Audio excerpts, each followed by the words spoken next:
What's going on in America today? Why are we over our heads in debt? Why can't the politicians bring debt under control? Why are so many people, often both parents now, working at low-paying, dead-end jobs and still making do with less? What's the future of the American economy and way of life? Why does the government tell us inflation is low when the buying power of our paychecks is declining at an alarming rate? Only a generation ago, bread was a quarter, and you could get a new car for $19.95. The problem is that since 1864, we've had a debt-based banking system. All our money is based on government debt. We cannot extinguish government debt without extinguishing our money supply. That's why talk of paying off the national debt without reforming our banking system is an impossibility. That's why the solution does not lie in discussing the size of the national debt, rather it lies in reforming our banking system. This is the Federal Reserve headquarters in Washington. It sits on this very impressive address, right on Constitution Avenue, right across from the Lincoln Memorial. But is it federal? Is it really part of the United States government? Well, what we're about to show you is that there's nothing federal about the Federal Reserve, and there are no reserves. The name is a deception created back before the Federal Reserve Act was passed in 1913 to make Americans think that America's central bank operates in the public interest. The truth is that the Federal Reserve is a private bank owned by private stockholders and run purely for their private profit. That's exactly correct. The Fed is a privately owned for-profit corporation which, again, has no reserves, at least no reserves available to back up the Federal Reserve notes, which is our common currency. Oh, absolutely. The Federal Reserve is neither federal and has doubtful reserves. It's a private bank that is owned by member banks.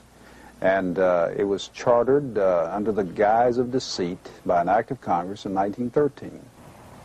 If there's still any doubt whether the Federal Reserve is a part of the U.S. government, check your local telephone book. In most cities, it is not listed in the blue government pages. It is listed in the business white pages right next to Federal Express, another private company.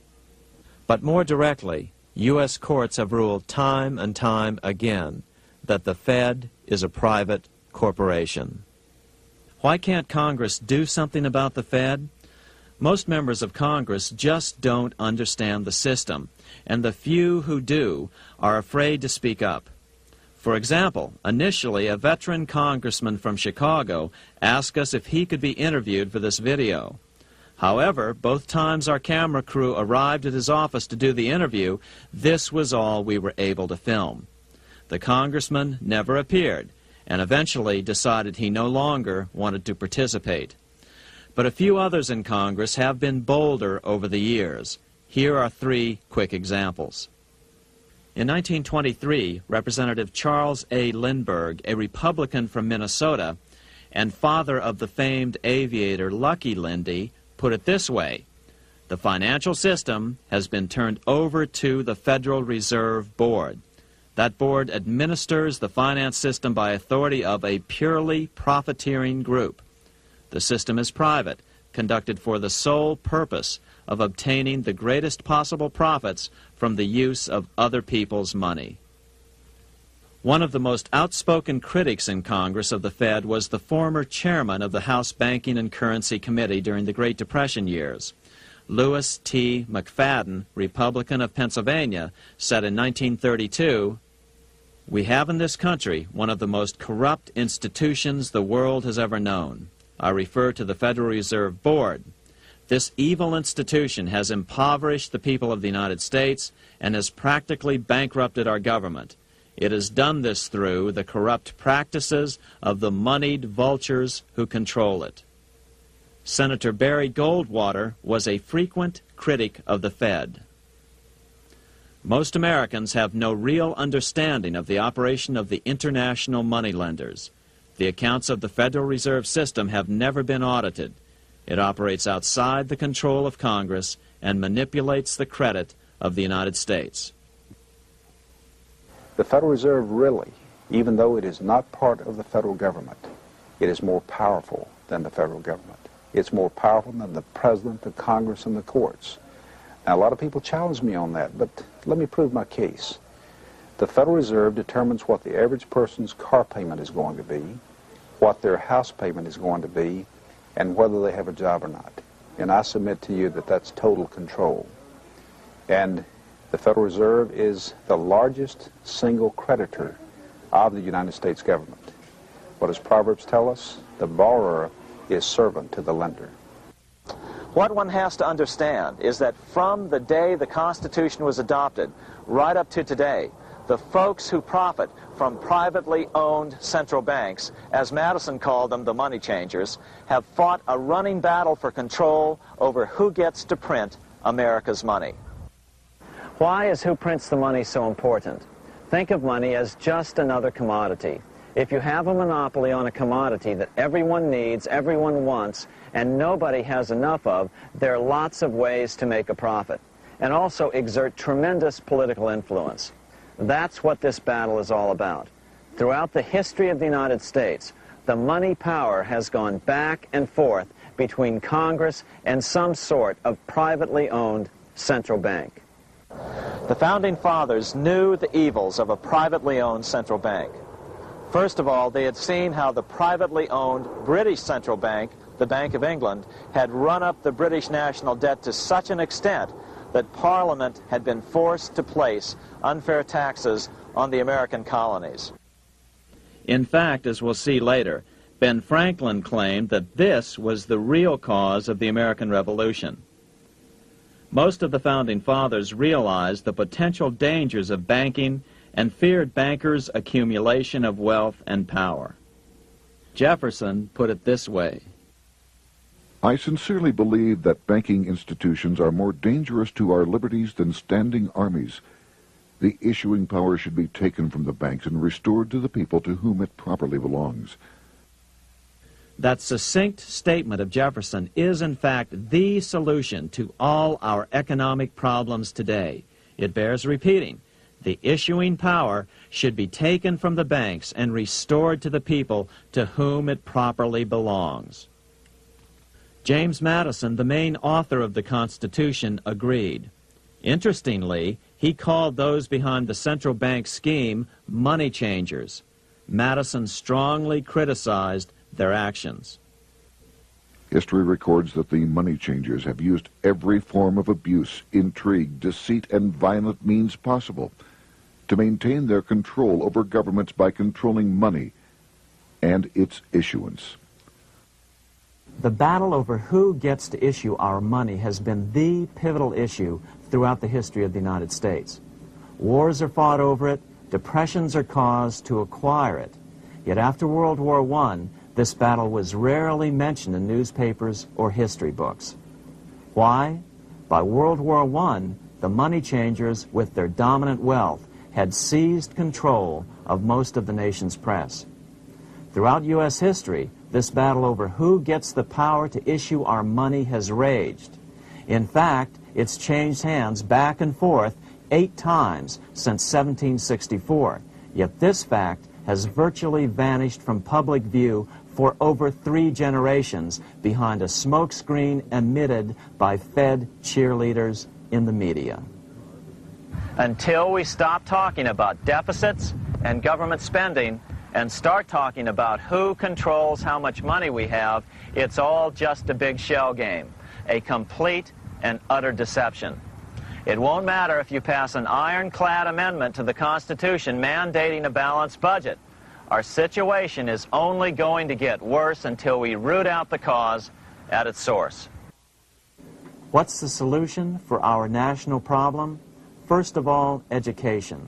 That's what this video presentation is all about. But secondly, we must act.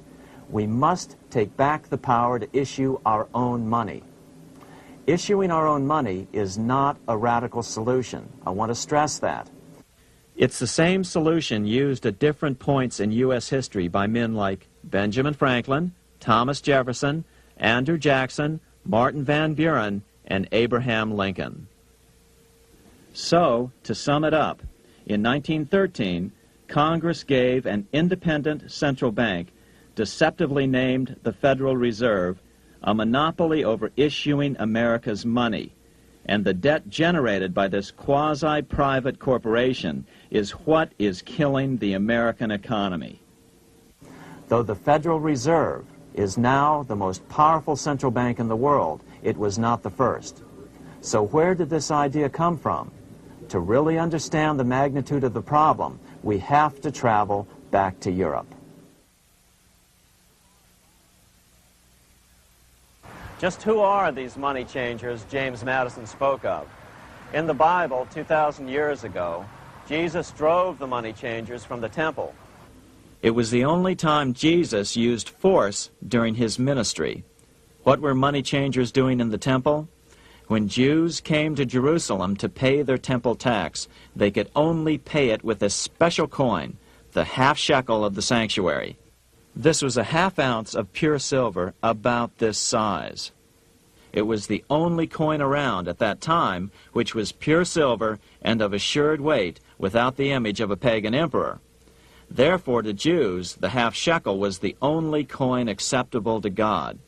But these coins were not plentiful. The money changers had cornered the market on them. Then they raised the price, just like any other commodity, to whatever the market would bear. In other words, money changers were making exorbitant profits because they held a virtual monopoly on money. The Jews had to pay whatever they demanded. To Jesus, this totally violated the sanctity of God's house.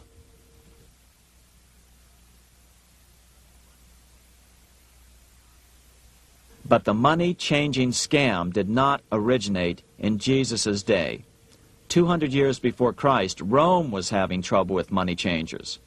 2 early Roman emperors had tried to diminish the power of the money changers by reforming usury laws and limiting land ownership to 500 acres. They were both assassinated. In 48 BC, Julius Caesar took back the power to coin money from the money changers and minted coins for the benefit of all. With this new, plentiful supply of money, he built great public works projects. By making money plentiful, Caesar won the love of the common man. But the money changers hated him. Some believe this was an important factor in Caesar's assassination. One thing is for sure, with the death of Caesar came the demise of plentiful money in Rome. Taxes increased, as did corruption.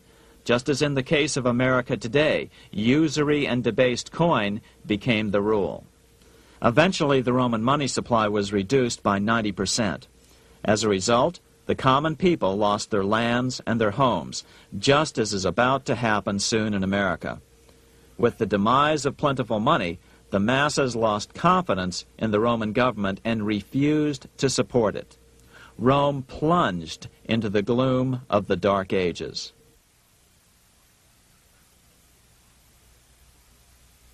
A 1,000 years after the death of Christ, money changers, those who loan out and manipulate the quantity of money, were active in medieval England.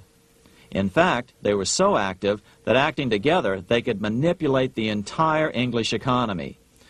These were not bankers per se. The money changers generally were the goldsmiths. They were the first bankers because they started keeping other people's gold for safekeeping in their vaults.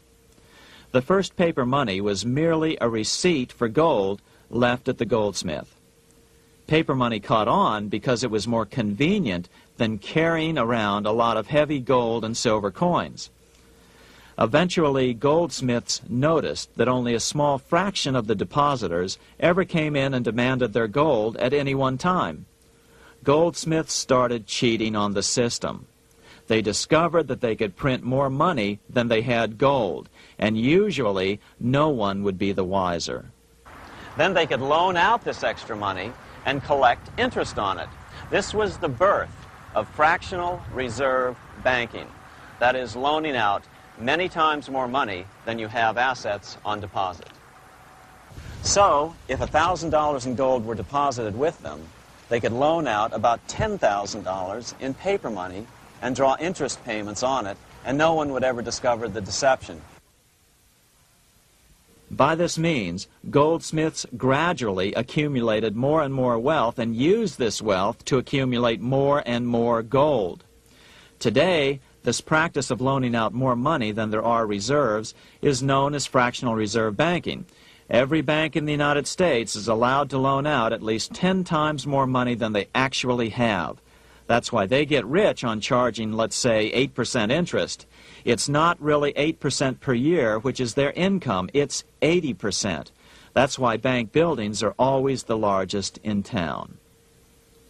But does that mean that all interest or all banking should be illegal? Hardly. In the Middle Ages, canon law, the law of the Catholic Church, forbade charging interest on loans. This concept followed the teachings of Aristotle and St. Thomas Aquinas. They taught that the purpose of money was to serve the members of society, to facilitate the exchange of goods needed to lead a virtuous life. Interest, in their belief, hindered this purpose by putting an unnecessary burden on the use of money. In other words, interest was contrary to reason and justice. Reflecting church law in the Middle Ages, Europe forbade charging interest on loans and made it a crime called usury. As commerce grew, and therefore opportunities for investment arose in the late Middle Ages, it came to be recognized that to loan money had a cost for the lender, both in risk and in lost opportunity. So some charges were allowed, but not interest per se. But all moralists, no matter what religion, condemn fraud, oppression of the poor, and injustice as clearly immoral. As we will see, fractional reserve lending is rooted in a fraud, results in widespread poverty, and reduces the value of everyone else's money. The ancient goldsmiths discovered that extra profits could be made by rowing the economy between easy money and tight money. When they made money easier to borrow, then the amount of money in circulation expanded. Money was plentiful. People took out more loans to expand their businesses. But then the money changers would tighten the money supply. They would make loans more difficult to get. What would happen? Just what happens today. A certain percentage of people could not repay their previous loans and could not take out new loans to repay the old ones. Therefore, they went bankrupt and had to sell their assets to the goldsmiths for pennies on the dollar. The same thing is still going on today. Only today, we call this rowing of the economy up and down the business cycle. Like Julius Caesar, King Henry I of England finally resolved to take the money power away from the goldsmiths about 1100 A.D. Henry could have used anything as money, seashells, feathers, or even yak dung, as is often done in remote Tibetan provinces. But he invented one of the most unusual money systems in history. It was called the tally stick system.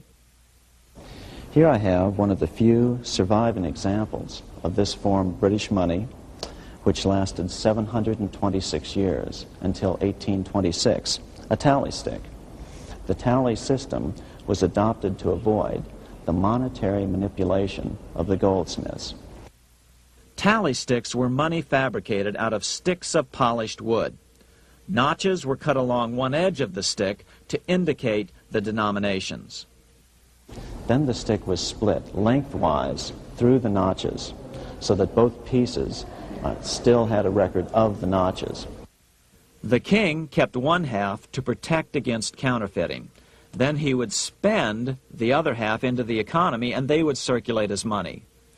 This particular tally stick is huge. It represented 25,000 pounds.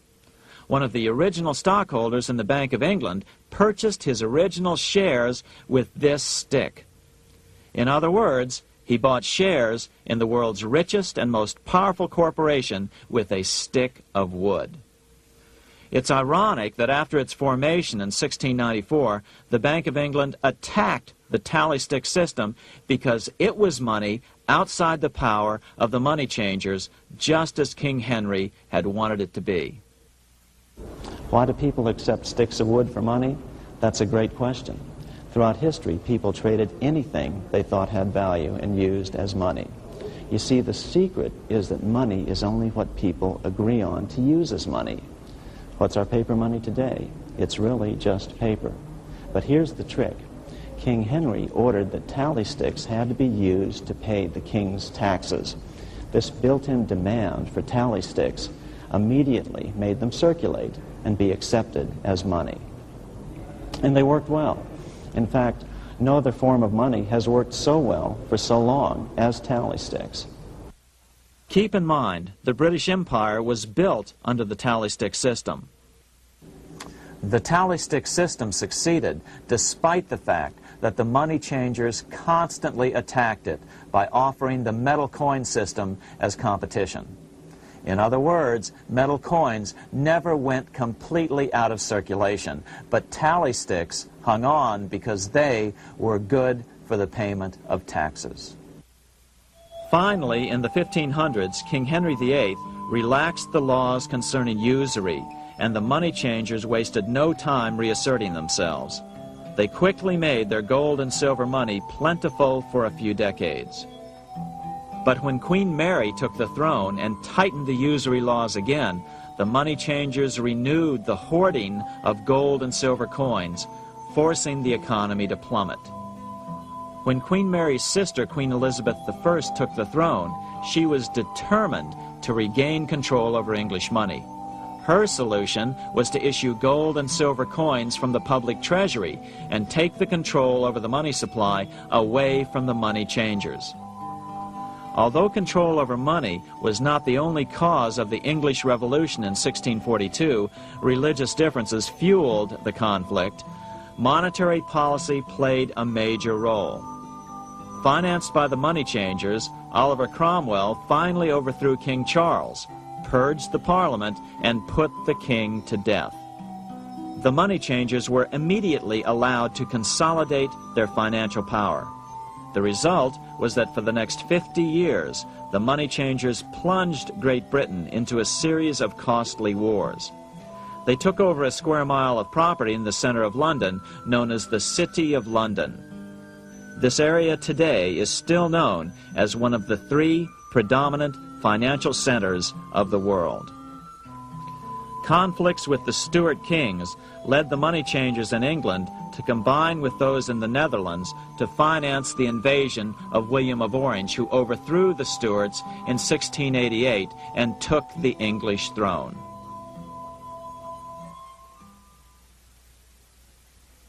By the end of the 1600s, England was in financial ruin. 50 years of more or less continuous wars with France and Holland had exhausted her.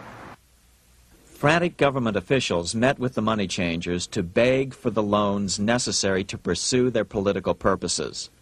The price was high: a government-sanctioned, privately owned bank which could issue money created out of nothing. It was to be the modern world's first privately owned central bank, the Bank of England. Although it was deceptively called the Bank of England to make the general population think it was part of the government, it was not. Like any other private corporation, the Bank of England sold shares to get started. The investors, whose names were never revealed, were supposed to put up £1.25 million British pounds in gold coin to buy their shares in the bank, but only £750,000 was ever received. Despite that, the bank was duly chartered in 1694 and started out in the business of loaning out several times the money it supposedly had in reserves, all at interest. In exchange, the new bank would loan British politicians as much of the new currency as they wanted, as long as they secured the debt by direct taxation of the British people. So, legalization of the Bank of England amounted to nothing less than legal counterfeiting of a national currency for private gain. Unfortunately, nearly every nation now has a privately controlled central bank using the Bank of England as the basic model. Such is the power of these central banks that they soon take total control over a nation's economy. It soon amounts to nothing but a plutocracy, rule by the rich. It would be like putting control of the army in the hands of the mafia. The danger of tyranny would be extreme. Yes, we need central banks. No, we do not need them in private hands. The central bank scam is really a hidden tax. The nation sells bonds to the central bank to pay for things it does not have the political will to raise taxes to pay for.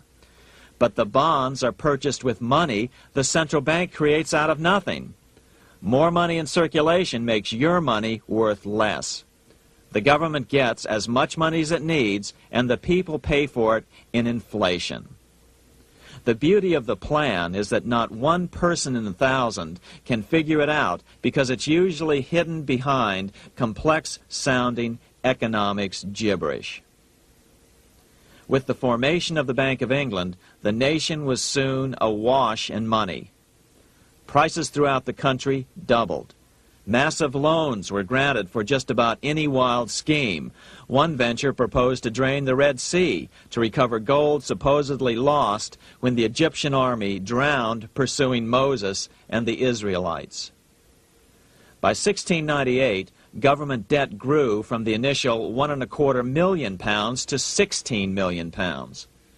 Naturally, taxes were increased and then increased again to pay for all of this.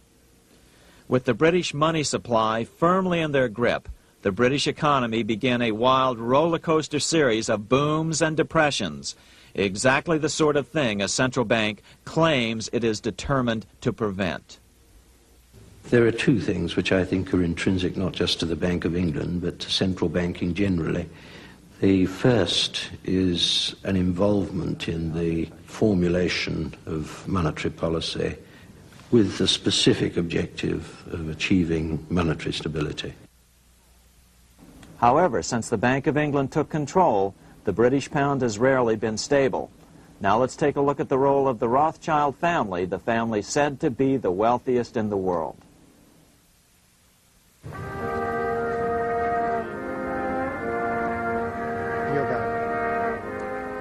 This is Frankfurt, Germany. 50 years after the Bank of England opened its doors, a goldsmith named Amschel Moses Bauer opened a coin shop, a counting house, in 1743. And over the door he placed a sign depicting a Roman eagle on a red shield. The shop became known as the Red Shield Firm, or in German, Rothschild. When his son, Amschel Meyer Bauer, inherited the business, he decided to change his name to Rothschild. Amschel soon learned that loaning money to governments and kings was more profitable than loaning to private individuals. Not only were the loans bigger, but they were secured by the nation's taxes. Mayer Rothschild had 5 sons. He trained them all in the skills of money creation, then sent them out to the major capitals of Europe to open branch offices of the family banking business. His first son, Amschel Meyer, stayed in Frankfurt to mind the hometown bank. His second son, Solomon, was sent to Vienna. His third son, Nathan, was clearly the most clever. He was sent to London at age 21 in 1798, 100 years after the founding of the Bank of England. His fourth son, Karl, went to Naples, and his fifth son, Jacob, went to Paris. In 1785, Mayer Amschel moved his entire family to this larger house, a 5-story dwelling he shared with the Schiff family. This house was known as the Green Shield. The Rothschilds and the Schiffs would play a central role in the rest of European financial history and in that of the United States. The Rothschilds broke into dealings with European royalty here at Wilhelmshof, the palace of the wealthiest man in Germany. In fact, the wealthiest monarch in all Europe, Prince William of Hesse-Kassel. At first, the Rothschilds were only helping William speculate in precious coins. But when Napoleon chased Prince William into exile, he sent £550,000, a gigantic sum at that time, to Nathan Rothschild in London with instructions for him to buy consols, British government bonds, also called government stock. But Rothschild used the money for his own purposes. With Napoleon on the loose, the opportunities of wartime investments were nearly limitless. William returned here sometime prior to the Battle of Waterloo in 1815. He summoned Rothschild and demanded his money back. The Rothschilds returned William's money with the interest the British consuls would have paid him had the investment actually been made. But the Rothschilds kept all the past profits they had made using William's money. Nathan Rothschild later bragged that in the 17 years he'd been in England, he'd increased his original £20,000 stake given to him by his father by 2,500 times. By cooperating within the family, the Rothschilds soon grew unbelievably wealthy. By the mid-1800s, they dominated all European banking and were certainly the wealthiest family in the world. They financed Cecil Rhodes, making it possible for him to establish a monopoly over the diamond and gold fields of South Africa.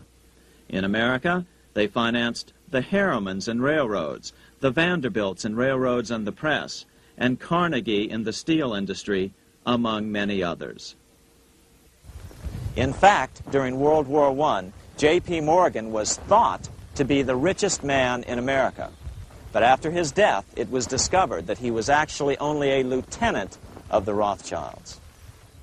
Once Morgan's will was made public, it was discovered that he owned only 19% of J.P. Morgan companies.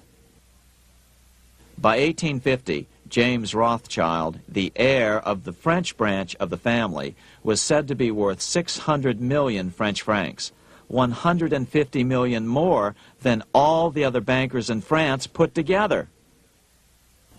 He built this mansion called Ferrier, just east of Paris. Wilhelm I, on seeing it, exclaimed, "Kings couldn't afford this. It could only belong to a Rothschild."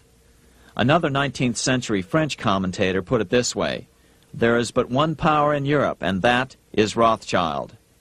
There is no evidence that their predominant standing in European or world finance has changed. Now let's take a look at the results the Bank of England had produced on the British economy and how that later was the root cause of the American Revolution.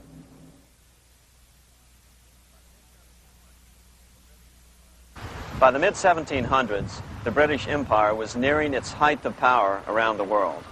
But Britain had fought 4 costly wars in Europe since the creation of their privately owned central bank, the Bank of England. The cost had been high.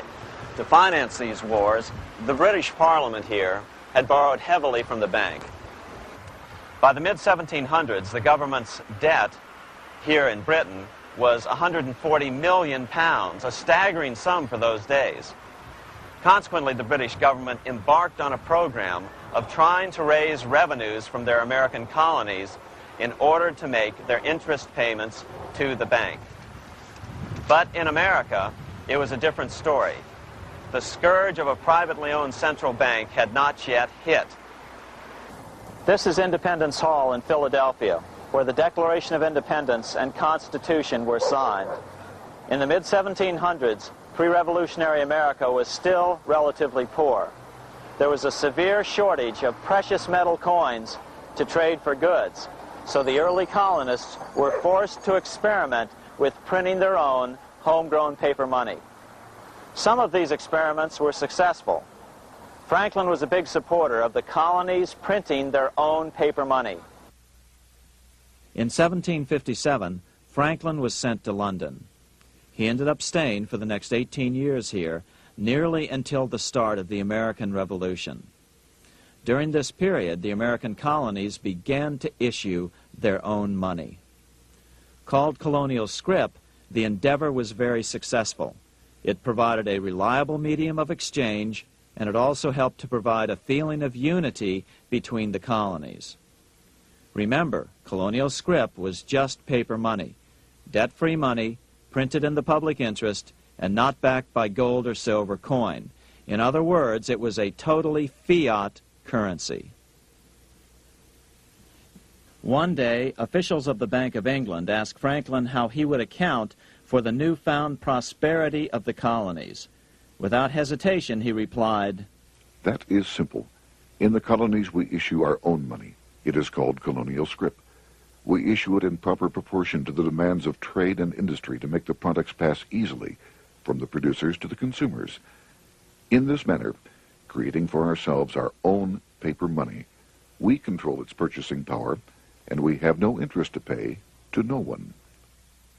This was just common sense to Franklin, but you can imagine the impact it had on the Bank of England.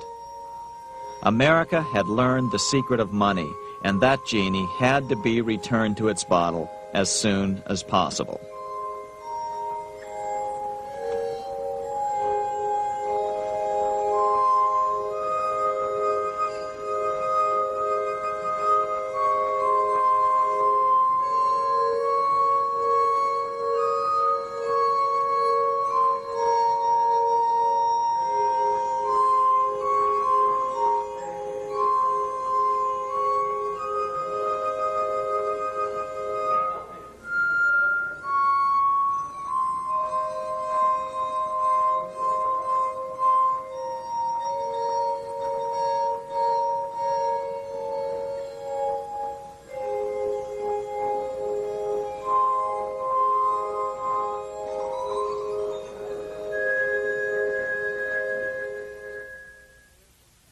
As a result, Parliament hurriedly passed the Currency Act of 1764. This prohibited colonial officials from issuing their own money and ordered them to pay all future taxes in gold or silver coins. In other words, it forced the colonies on a gold or silver standard. For those who still believe that a gold standard is the answer for America's current monetary problems, look what happened to America after that. Writing in his autobiography, Franklin said, "In 1 year, the conditions were so reversed that the era of prosperity ended and a depression set in to such an extent that the streets of the colonies were filled with unemployed." Franklin claims that this was even the basic cause for the American Revolution. As Franklin put it in his autobiography, "The colonies would gladly have borne a little tax on tea and other matters had it not been that England took away from the colonies their money, which created unemployment and dissatisfaction. The inability of the colonists to get the power to issue their own money permanently out of the hands of George III and the international bankers was the prime reason for the Revolutionary War." By the time the first shots were fired in Lexington, Massachusetts, on April 19, 1775, the colonies had been drained of gold and silver coin by British taxation. As a result, the Continental government had no choice but to print money to finance the war. At the start of the Revolution, the U.S. money supply stood at $12 million. By the end of the war, it was nearly $500 million. As a result, the currency was virtually worthless. Shoes sold for $5,000 a pair. Colonial scrip had worked because just enough was issued to facilitate trade. As George Washington lamented, "A wagon load of money will scarcely purchase a wagon load of provisions." Today, those who support a gold-backed currency point to this period during the Revolution to demonstrate the evils of a fiat currency. But remember, the same currency had worked so well 20 years earlier during times of peace that the Bank of England had Parliament outlaw it. Towards the end of the Revolution, the Continental Congress, meeting here at Independence Hall, grew desperate for money. In 1781, they allowed Robert Morris, their financial superintendent, to open a privately owned central bank. Incidentally, Morris was a wealthy man who had grown wealthier during the Revolution by trading in war materials. Called the Bank of North America, the new bank was closely modeled after the Bank of England. It was allowed to practice fractional reserve banking. That is, it could lend out money it didn't have, then charge interest on it. If you or I were to do that, we would be charged with fraud, a felony. The bank's charter called for private investors to put up $400,000 worth of initial capital. But when Morris was unable to raise the money, he brazenly used his political influence to have gold deposited in the bank, which had been loaned to America by France. He then loaned this money to himself and his friends to reinvest in shares of the bank. And, like the Bank of England, the bank was given a monopoly over the national currency. Soon the dangers became clear. The value of American currency continued to plummet. So, 4 years later, in 1785, the bank's charter was not renewed. The leader of the effort to kill the bank, William Findley of Pennsylvania, explained the problem this way, quote, "This institution, having no principle but that of avarice, will never be varied in its object, to engross all the wealth, power, and influence of the state." The men behind the Bank of North America, Alexander Hamilton, Robert Morris, and the bank's president, Thomas Weiling, did not give up. Only 6 years later, Hamilton, then Secretary of the Treasury, and his mentor, Morris, rammed a new privately owned central bank through the new Congress. Called the first bank of the United States, Thomas Weiling again served as the bank's president. The players were the same, only the name of the bank was changed.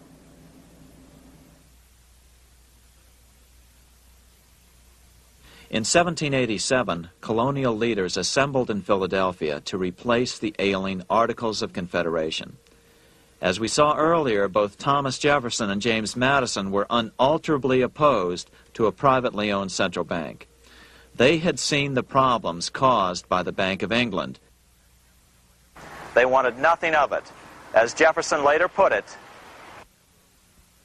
"If the American people ever allow private banks to control the issue of their currency, first by inflation, then by deflation, the banks and the corporations which grow up around them will deprive the people of all property until their children wake up homeless on the continent their fathers conquered."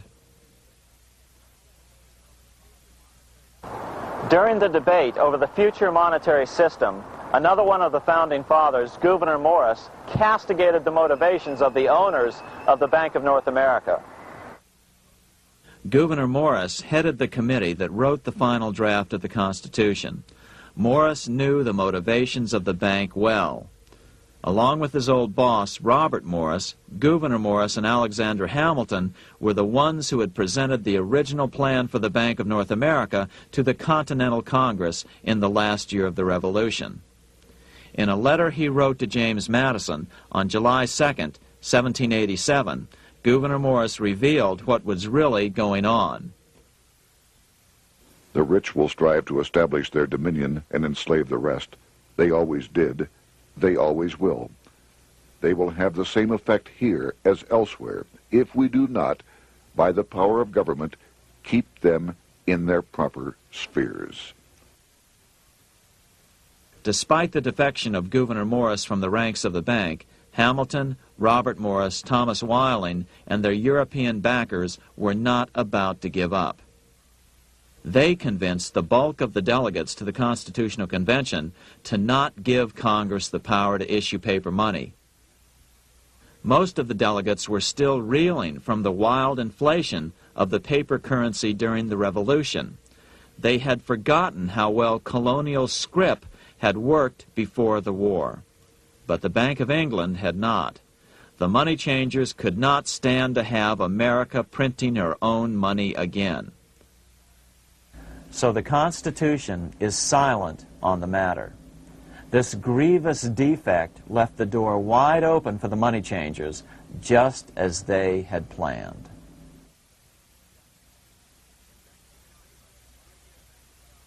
In 1790, less than 3 years after the Constitution had been signed, the money changers struck again. The newly appointed first Secretary of the Treasury, Alexander Hamilton, proposed a bill to the Congress calling for a new, privately owned central bank. Coincidentally, that was the very year that Amschel Rothschild made his pronouncement from his flagship bank in Frankfurt. Let me issue and control a nation's money, and I care not who writes the laws.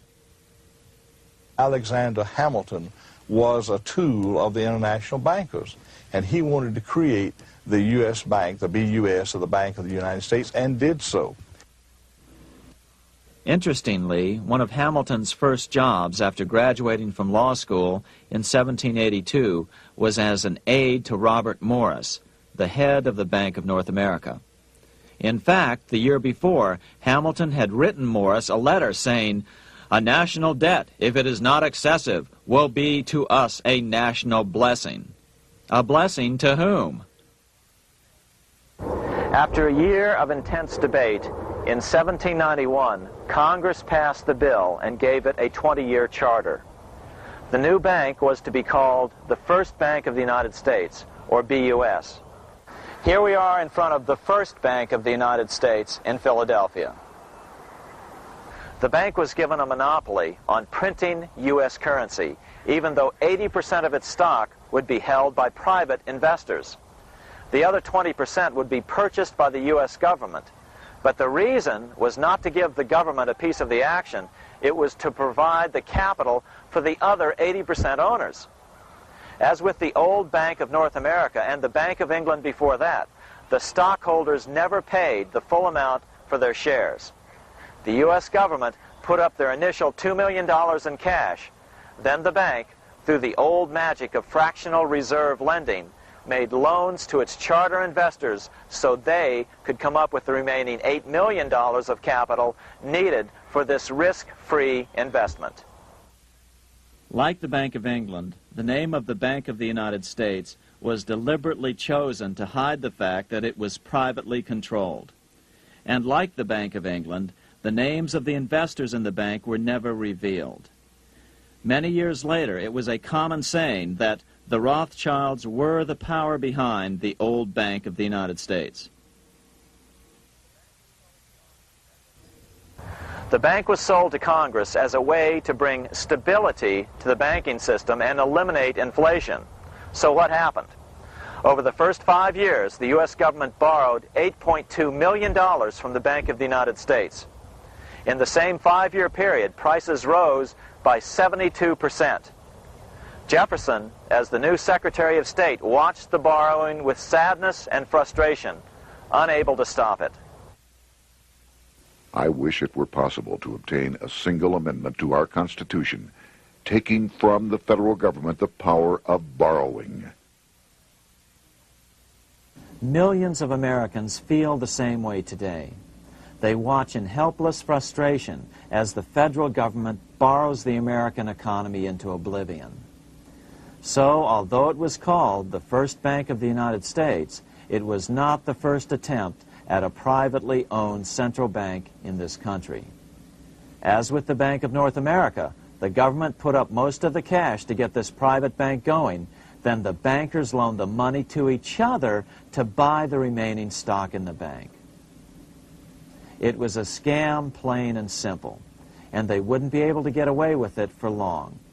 But first, we have to travel back to Europe to see how a single man was able to manipulate the entire British economy by obtaining the first news of Napoleon's final defeat.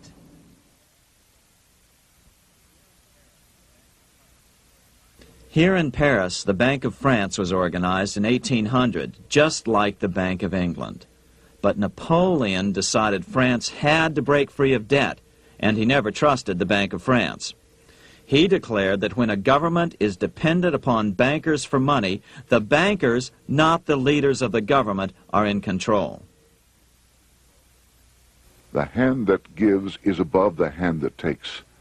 Money has no motherland. Financiers are without patriotism and without decency.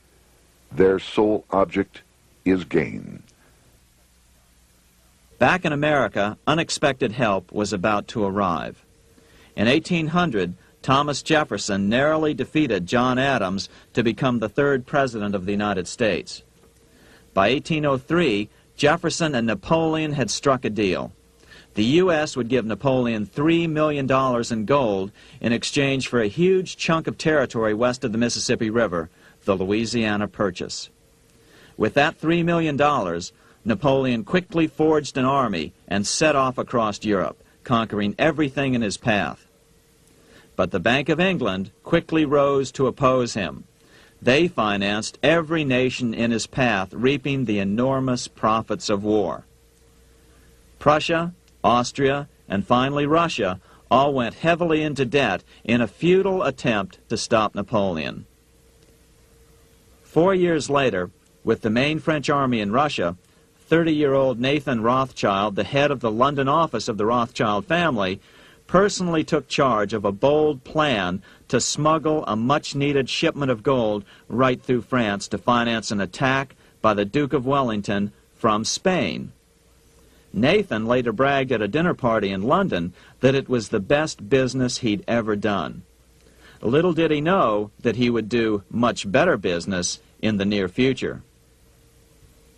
Wellington's attacks from the south and other defeats eventually forced Napoleon to abdicate, and Louis XVIII was crowned king.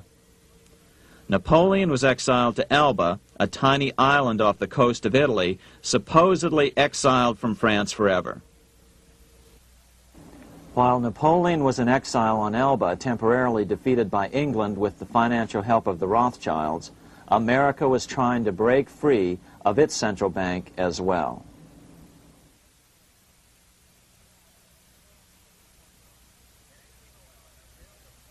In 1811, a bill was put before Congress to renew the charter of the Bank of the United States. The debate grew very heated, and the legislatures of both Pennsylvania and Virginia passed resolutions asking Congress to kill the bank. The press corps of the day attacked the bank openly, calling it a great swindle, a vulture, a viper, and a cobra. Oh, to have an independent press once again in America. A congressman named P.B. Porter attacked the bank from the floor of Congress, saying if the bank's charter was renewed, Congress, quote, will have planted in the bosom of this Constitution a viper, which one day or another will sting the liberties of this country to the heart, close quote. Prospects didn't look that good for the bank. Some writers have even claimed that Nathan Rothschild warned that the United States would find itself involved in a most disastrous war if the bank's charter were not renewed. But it wasn't enough. When the smoke had cleared, the renewal bill was defeated by a single vote in the House and was deadlocked in the Senate. By now, America's fourth president, James Madison, was in the White House. Remember, Madison was a staunch opponent of the bank. His vice president, George Clinton, broke a tie in the Senate and sent the bank into oblivion. Within 5 months, England attacked the U.S., and the War of 1812 was on. But the British were still busy fighting Napoleon, and so the War of 1812 ended in a draw in 1814. Though the money changers were temporarily down, they were far from out. It would take them only another 2 years to bring back their bank bigger and stronger than ever.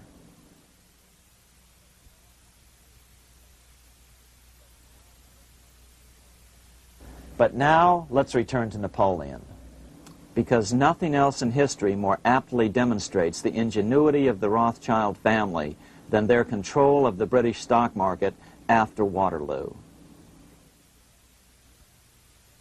In 1815, a year after the end of the War of 1812 in America, Napoleon escaped his exile and returned to Paris. French troops were sent out to capture him, but such was his charisma that the soldiers rallied around their old leader and hailed him as their emperor once again. In March of 1815, Napoleon equipped an army which Britain's Duke of Wellington defeated less than 90 days later at Waterloo. Some writers claim Napoleon borrowed £5 million from the Bank of England to rearm. But it appears these funds actually came from the Ouvard banking house in Paris. Nevertheless, from about this point on, it was not unusual for privately controlled central banks to finance both sides in a war. Why would a central bank finance opposing sides in a war? Because war is the biggest debt generator of them all. A nation will borrow any amount for victory. The ultimate loser is loaned just enough to hold out the vain hope of victory, and the ultimate winner is given enough to win. Besides, such loans are usually conditioned upon the guarantee that the victor will honor the debts of the vanquished.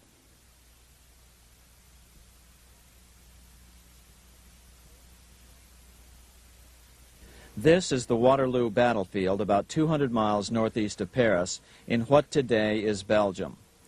Here Napoleon suffered his final defeat, but not before thousands of French and Englishmen gave their lives on a steamy summer day in July of 1815.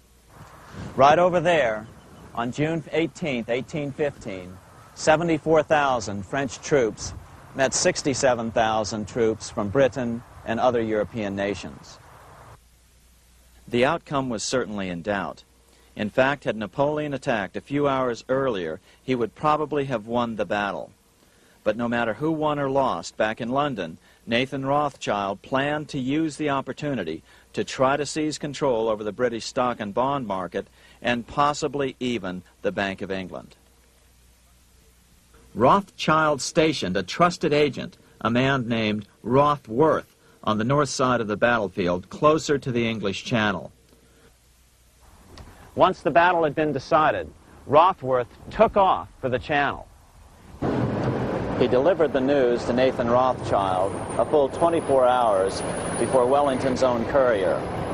Rothschild hurried to the stock market and took up his usual position in front of an ancient pillar. All eyes were on him. The Rothschilds had a legendary communications network. If Wellington had been defeated and Napoleon was loose on the continent again, Britain's financial situation would become grave indeed. Rothschild looked saddened. He stood there motionless, eyes downcast. Then suddenly he began selling. Other nervous investors saw that Rothschild was selling. It could only mean one thing. Napoleon must have won, Wellington must have lost. The market plummeted. Soon everyone was selling their consols, their British government bonds, and prices dropped sharply. But then Rothschild started secretly buying up the consols through his agents for only a fraction of their worth hours before. Myths, legends, you say? 100 years later, the New York Times ran a story which said that Nathan's grandson had attempted to secure a court order to suppress a book with this stock market story in it. The Rothschild family claimed the story was untrue and libelous, but the court denied the Rothschilds' request and ordered the family to pay all court costs.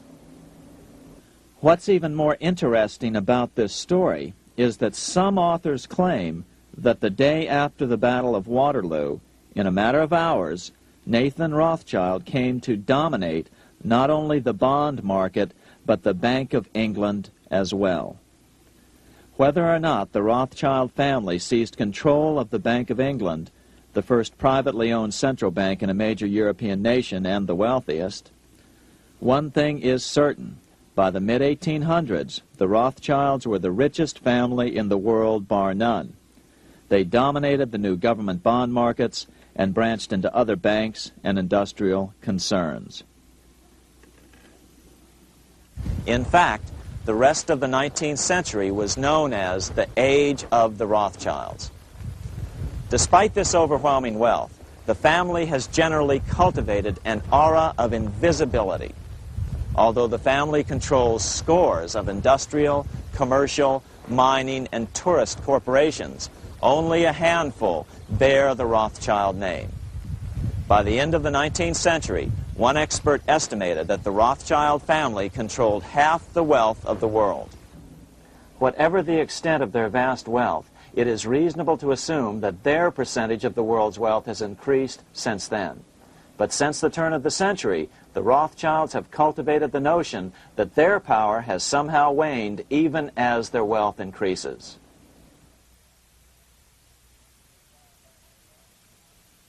Meanwhile, back in Washington in 1816, just 1 year after Waterloo and Rothschild's alleged takeover of the Bank of England, the American Congress passed a bill permitting yet another privately owned central bank. This bank was called the Second Bank of the United States. The new bank's charter was a copy of the previous bank's. The U.S. government would own 20% of the shares of the bank. Of course, the federal share was paid by the Treasury up front into the bank's coffers. Then, through the magic of fractional reserve lending, it was transformed into loans to private investors who then bought the remaining 80% of the shares. Just as before, the primary stockholders remained a secret. But it is known that the largest block of shares, about 1/3 of the total, were sold to foreigners. As one observer put it, it is certainly no exaggeration to say that the Second Bank of the United States was rooted as deeply in Britain as it was in America. So, by 1816, some authors claim the Rothschilds had taken control over the Bank of England and backed a new, privately owned central bank in America as well.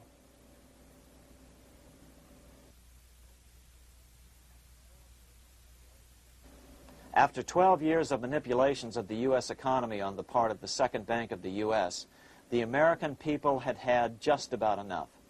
Opponents of the bank nominated a dignified senator from Tennessee, Andrew Jackson, the hero of the Battle of New Orleans, to run for president. This is his home, the Hermitage. No one gave Jackson a chance initially. The bank had long ago learned how the political process could be controlled with money. To the surprise and dismay of the money changers, Jackson was swept into office in 1828.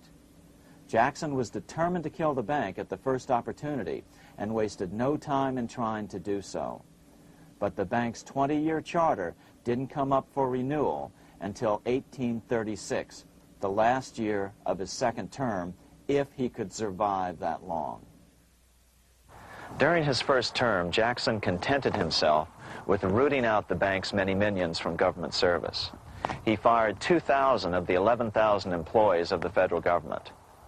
In 1832, with his re-election approaching, the bank struck an early blow, hoping Jackson would not want to stir up controversy. They asked Congress to pass a renewal bill 4 years early. Naturally, Congress complied, then sent it to the president for signing. But Jackson weighed in with both feet. Old Hickory, never a coward, vetoed the bill.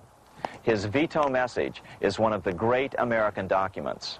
It clearly lays out the responsibility of the American government towards its citizens, rich and poor.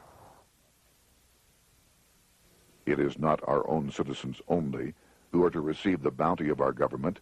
More than 8 million of the stock of this bank are held by foreigners.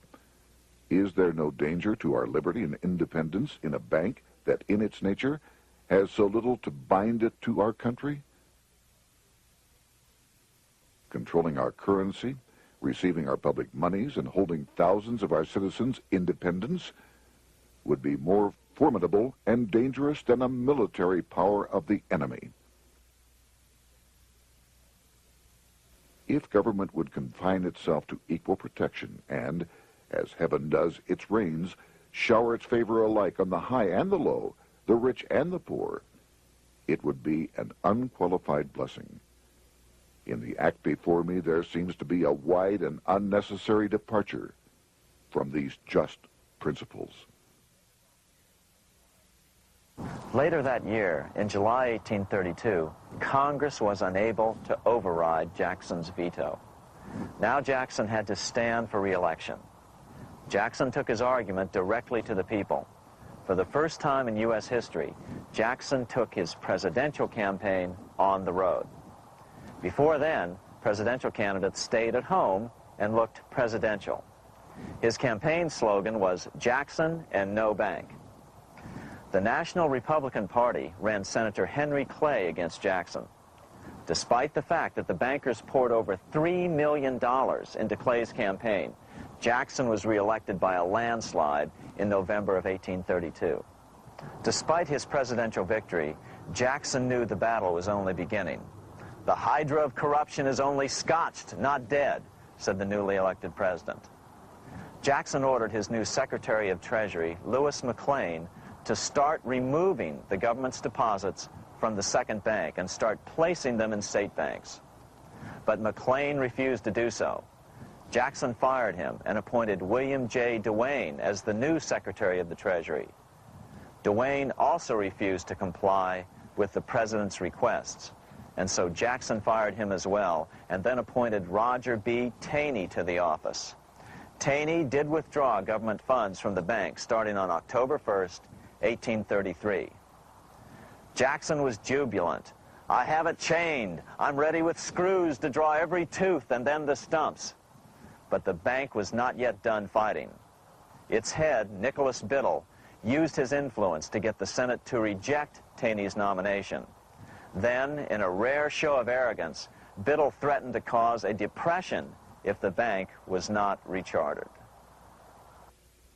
This worthy president thinks that because he has scalped Indians and imprisoned judges, he is to have his way with the bank. He is mistaken.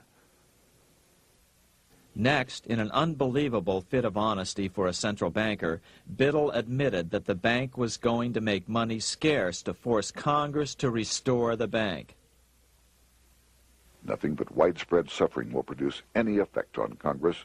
Our only safety is in pursuing a steady course of firm restriction, and I have no doubt that such a course will ultimately lead to restoration of the currency and the recharter of the bank. What a stunning revelation. Here was the pure truth, revealed with shocking clarity. Biddle intended to use the money contraction power of the bank to cause a massive depression until America gave in. Unfortunately, this has happened time and time again throughout U.S. history and is about to happen again in today's world. Nicholas Biddle made good on his threat. The bank sharply contracted the money supply by calling in old loans and refusing to extend new ones. A financial panic ensued, followed by a deep depression. Naturally, Biddle blamed Jackson for the crash, saying that it was caused by the withdrawal of federal funds from the bank. Unfortunately, his plan worked well. Wages and prices sagged. Unemployment soared along with business bankruptcies. The nation quickly went into an uproar. Newspaper editors blasted Jackson in editorials. The bank threatened to withhold payments, which then could be made directly to key politicians for their support.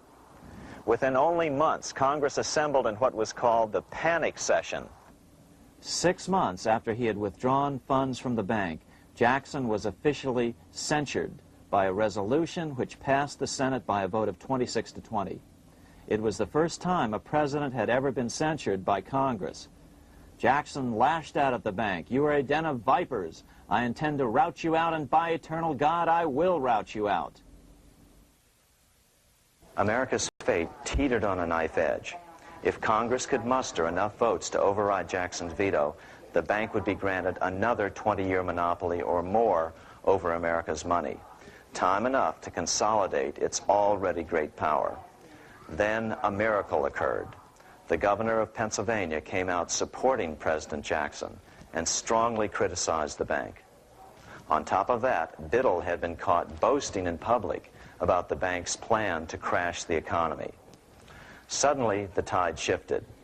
In April of 1834, the House of Representatives voted 134 to 82 against rechartering the bank.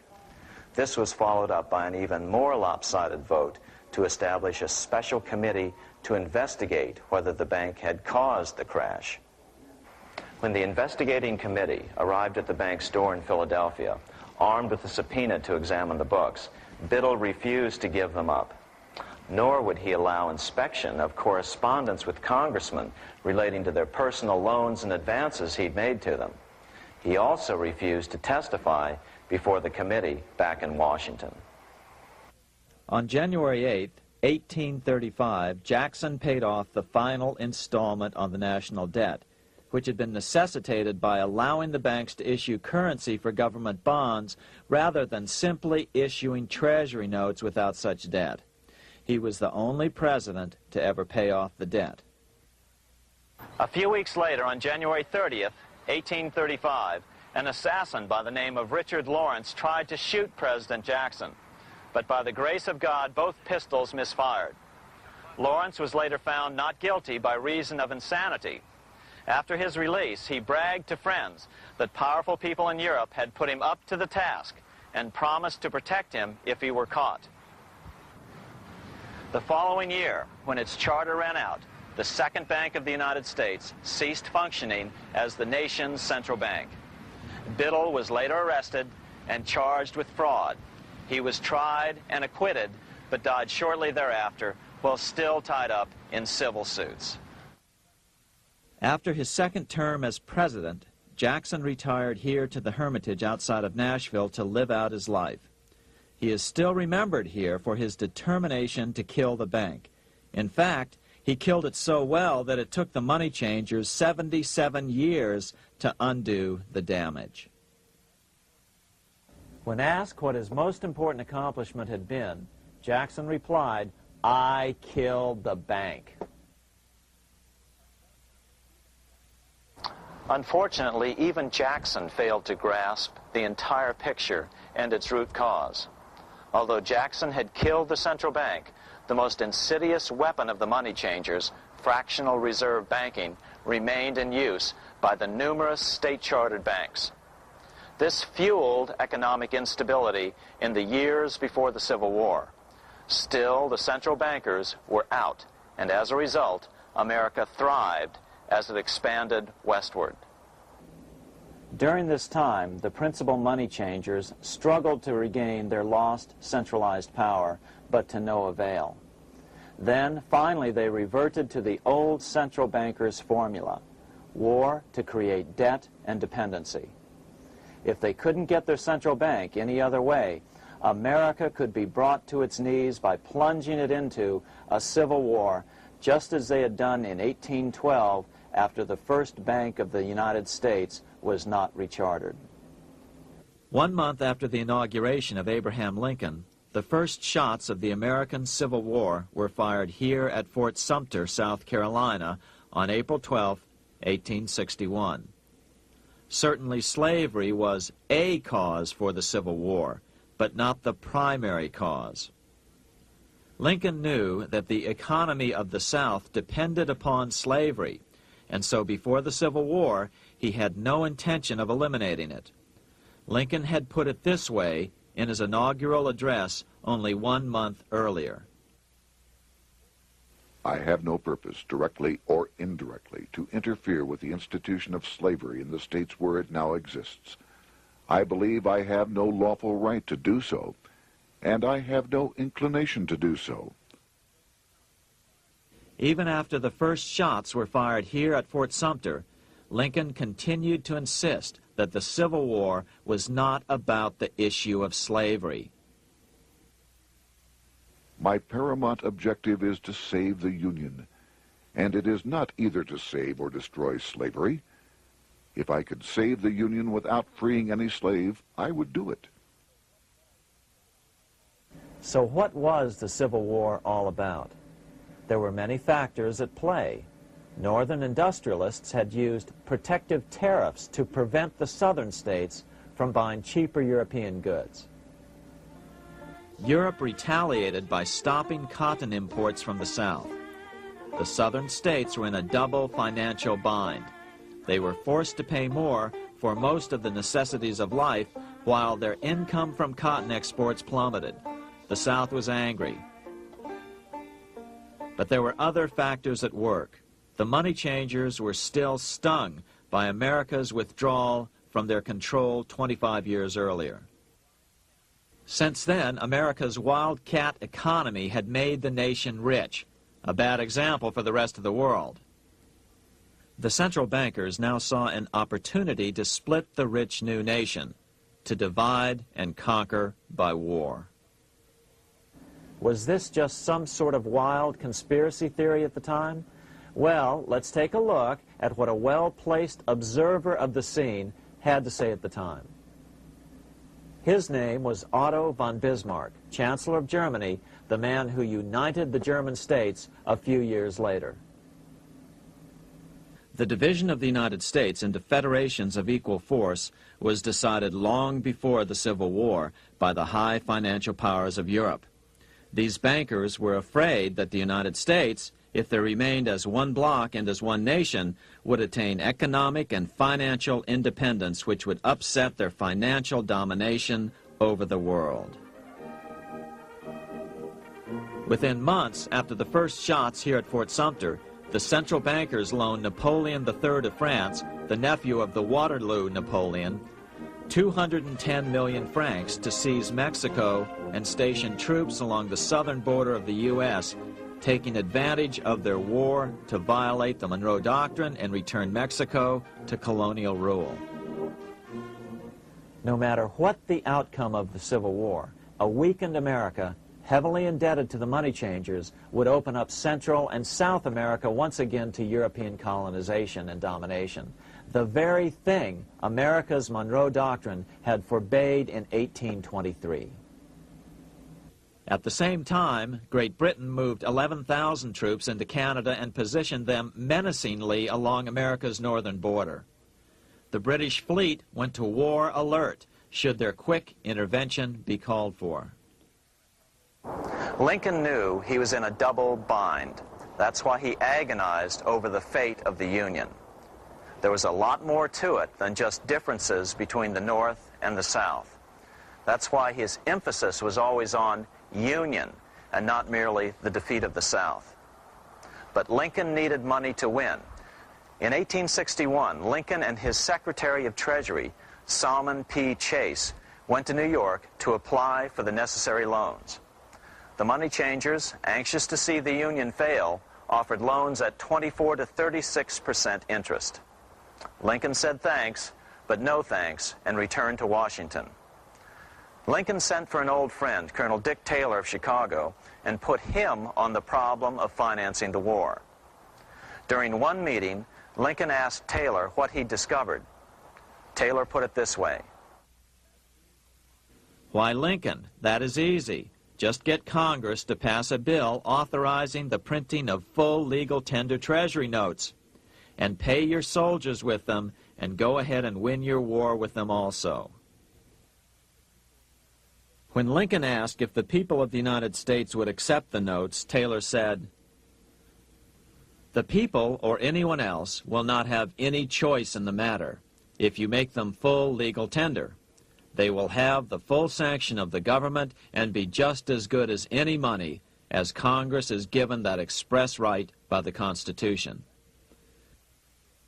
So that's exactly what Lincoln did. In 1862-63, he printed up $450 million worth of the new bills. In order to distinguish them from other banknotes in circulation, he printed them in green ink on the back side. That's why the notes were called greenbacks. With this new money, Lincoln paid the troops and bought their supplies. During the course of the war, nearly $450 million worth of greenbacks were printed at no interest to the federal government. Lincoln understood who was really pulling the strings and what was at stake for the American people. This is how he explained his rationale. The government should create, issue, and circulate all the currency and credit needed to satisfy the spending power of the government and the buying power of consumers.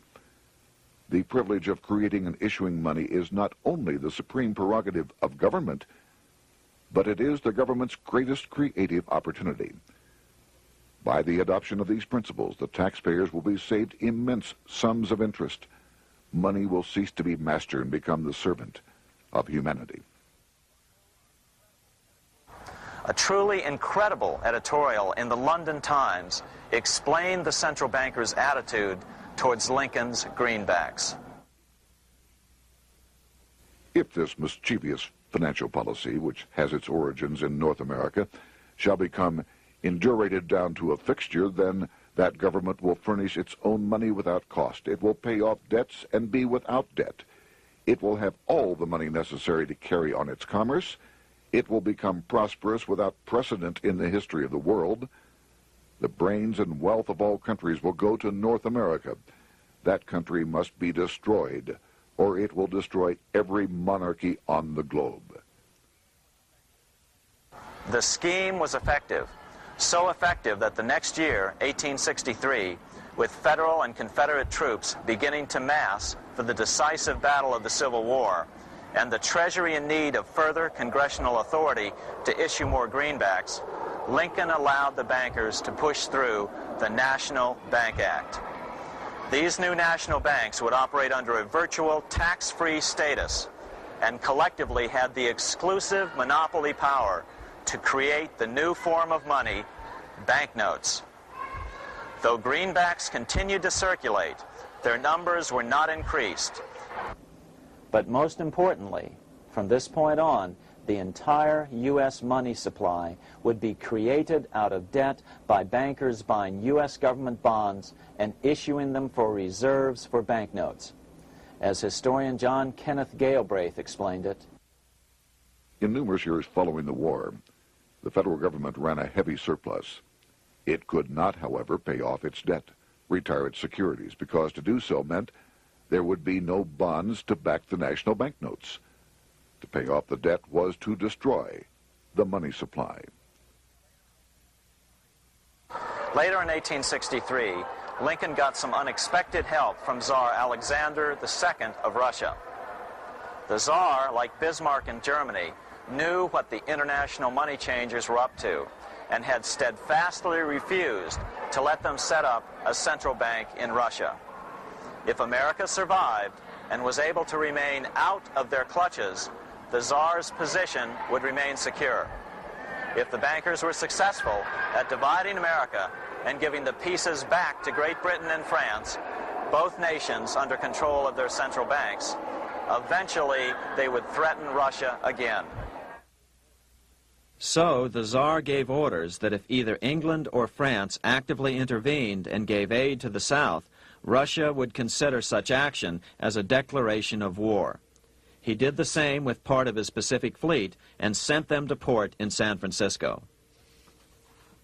Lincoln was reelected the next year, 1864. Had he lived, he would surely have killed the national bank's money monopoly extracted from him during the war. On November 21st, 1864, he wrote a friend the following. The money power preys upon the nation in times of peace and conspires against it in times of adversity. It is more despotic than monarchy, more insolent than autocracy, more selfish than bureaucracy. Shortly before Lincoln was murdered, his former Secretary of Treasury, Salmon P. Chase, bemoaned his role in helping secure the passage of the National Banking Act only 1 year earlier. My agency in promoting the passage of the National Banking Act was the greatest financial mistake in my life. It has built up a monopoly which affects every interest in the country. On April 14, 1865, 41 days after his second inauguration and just 5 days after Lee surrendered to Grant at Appomattox, Lincoln was shot by John Wilkes Booth at Ford's Theater. Bismarck, Chancellor of Germany, lamented the death of Abraham Lincoln. The death of Lincoln was a disaster for Christendom. There was no man in the United States great enough to wear his boots.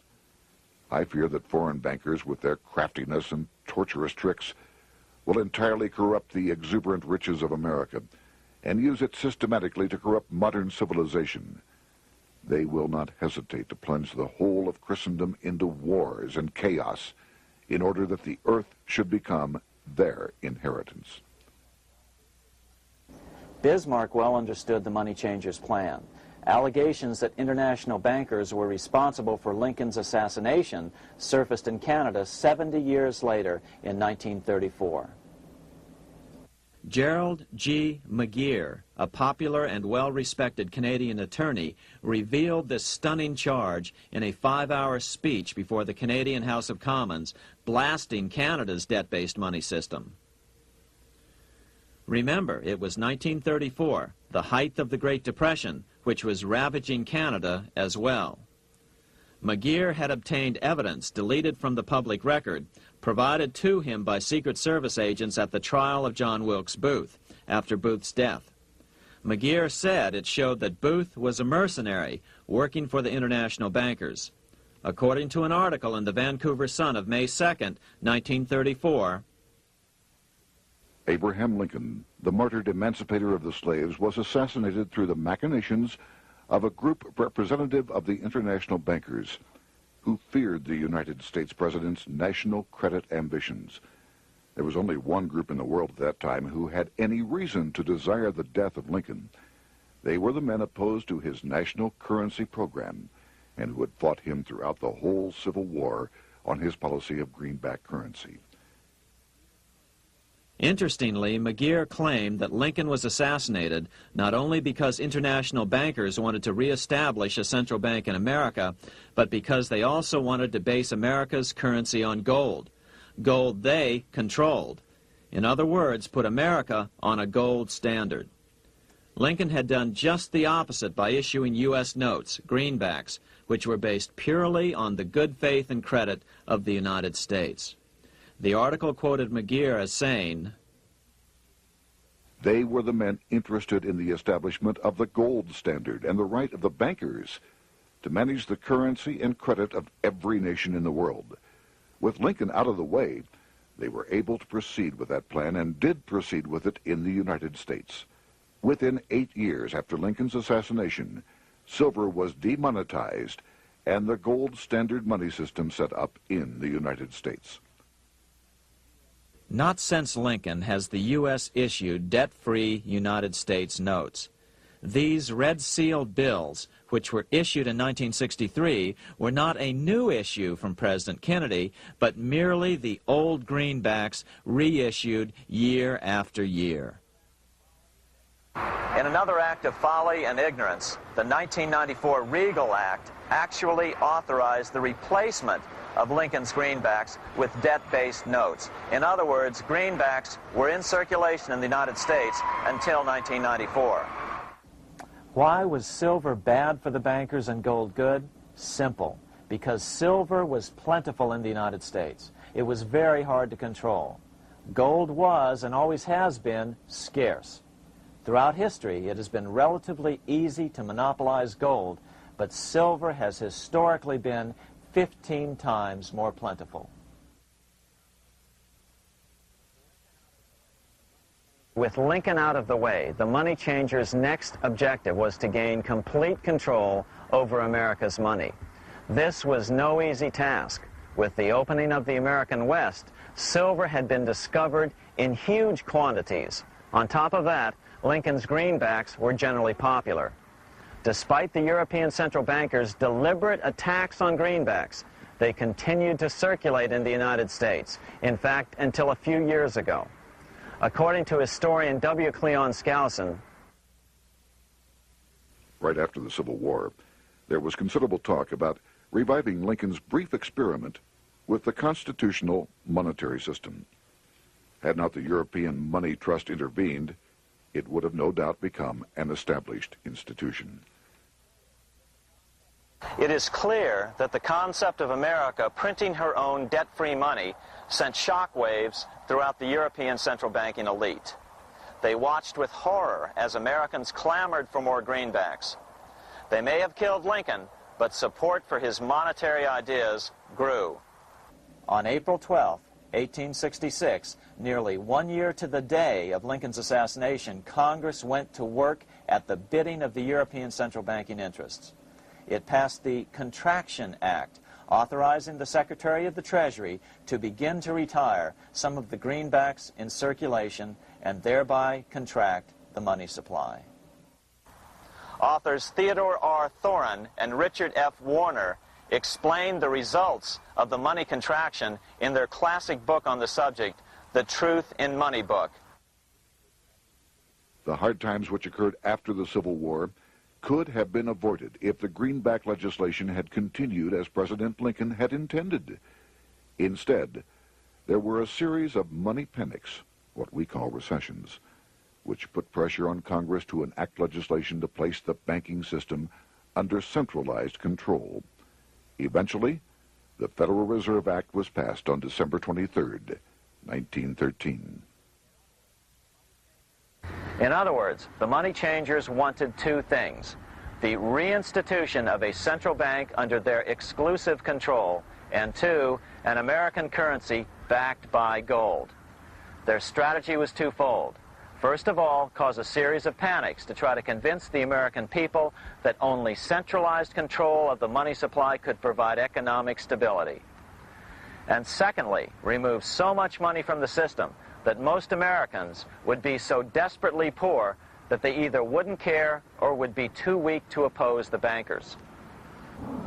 In 1866, there was $1.8 billion in currency in circulation in the United States, about $50.46 per capita. In 1867 alone, $500 million, $500 million, was removed from the U.S. money supply. 10 years later, in 1876, America's money supply was reduced to only $600 million. In other words, 2/3 of America's money had been called in by the bankers. Only $14.60 per capita remained in circulation. 10 years later, the money supply had been reduced to only $400 million, even though the population had boomed. The result was that only $6.67 per capita remained in circulation, a 760% loss in buying power over 20 years. Today, economists try to sell the idea that recessions and depressions are a natural part of something they call the business cycle. The truth is, our money supply is manipulated now just as it was before and after the Civil War. How did this happen? How did money become so scarce? Simple.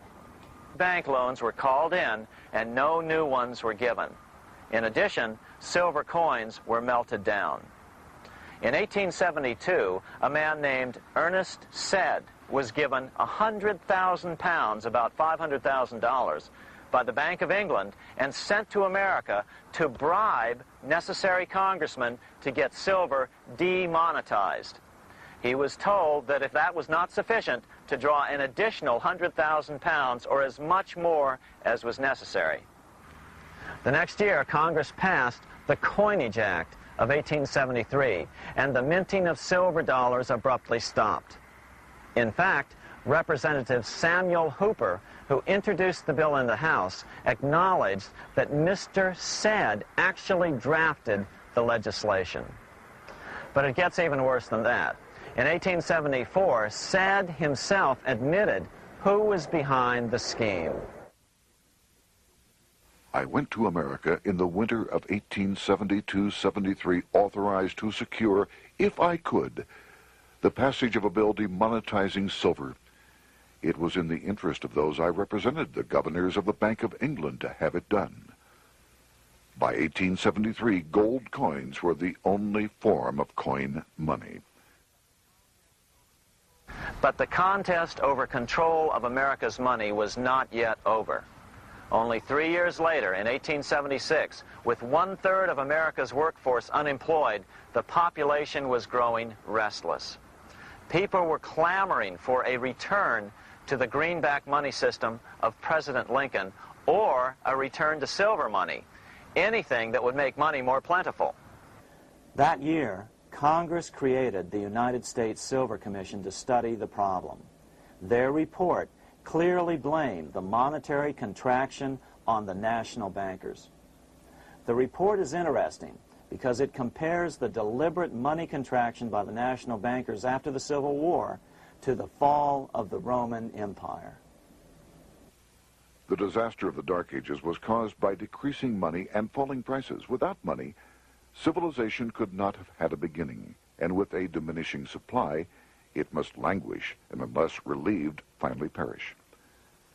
At the Christian era, the metallic money of the Roman Empire amounted to $1,800,000,000. By the end of the 15th century, it had shrunk to less than $200 million. History records no other such disastrous transition as that from the Roman Empire to the Dark Ages.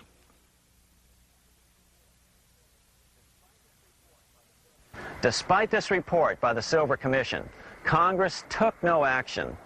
The next year, 1877, riots broke out from Pittsburgh to Chicago. The torches of starving vandals lit up the sky. The bankers huddled to decide what to do. They decided to hang on. Now that they were back in control to a certain extent, they were not about to give it up. At the meeting of the American Bankers Association that year, they urged their membership to do everything in their power to put down the notion of a return to greenbacks. The ABA Secretary, James Buell, authored a letter to the members which blatantly called on the banks to subvert not only Congress, but the press. It is advisable to do all in your power to sustain such prominent daily and weekly newspapers, especially the agricultural and religious press, as will oppose the greenback issue of paper money, and that you will also withhold patronage from all applicants who are not willing to oppose the government issue of money. To repeal the act creating banknotes or to restore to circulation the government issue of money will be to provide the people with money and will therefore seriously affect our individual profits as bankers and lenders. See your congressman at once and engage him to support our interest that we may control legislation.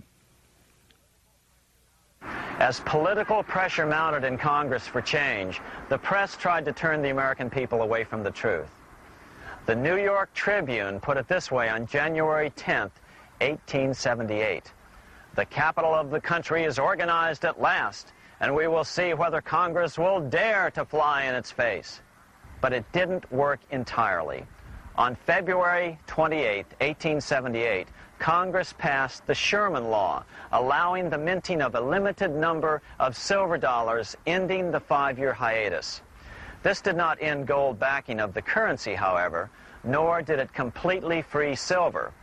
Previous to 1873, anyone who brought silver to the U.S. Mint could have it struck into silver dollars free of charge. No longer. But at least some money began to flow back into the economy again. With no further threat to their control, the bankers loosened up on loans, and the post-Civil War depression was finally ended. 3 years later, the American people elected Republican James Garfield president. Garfield understood how the economy was being manipulated. As a congressman, he had been chairman of the Appropriations Committee and was a member of Banking and Currency. After his inauguration, he slammed the money changers publicly in 1881. Whoever controls the volume of money in any country is absolute master of all industry and commerce. And when you realize that the entire system is very easily controlled, one way or another, by a few powerful men at the top, you will not have to be told how periods of inflation and depression originate. Unfortunately, within a few weeks of making this statement, on July 2nd of 1881, President Garfield was assassinated.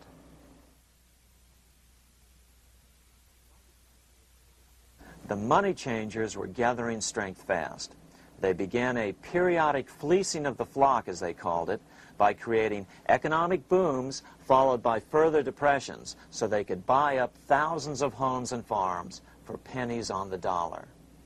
In 1891, the money changers prepared to take the American economy down again, and their methods and motives were laid out with shocking clarity in a memo sent out by the American Bankers Association, the ABA, an organization in which most bankers were members.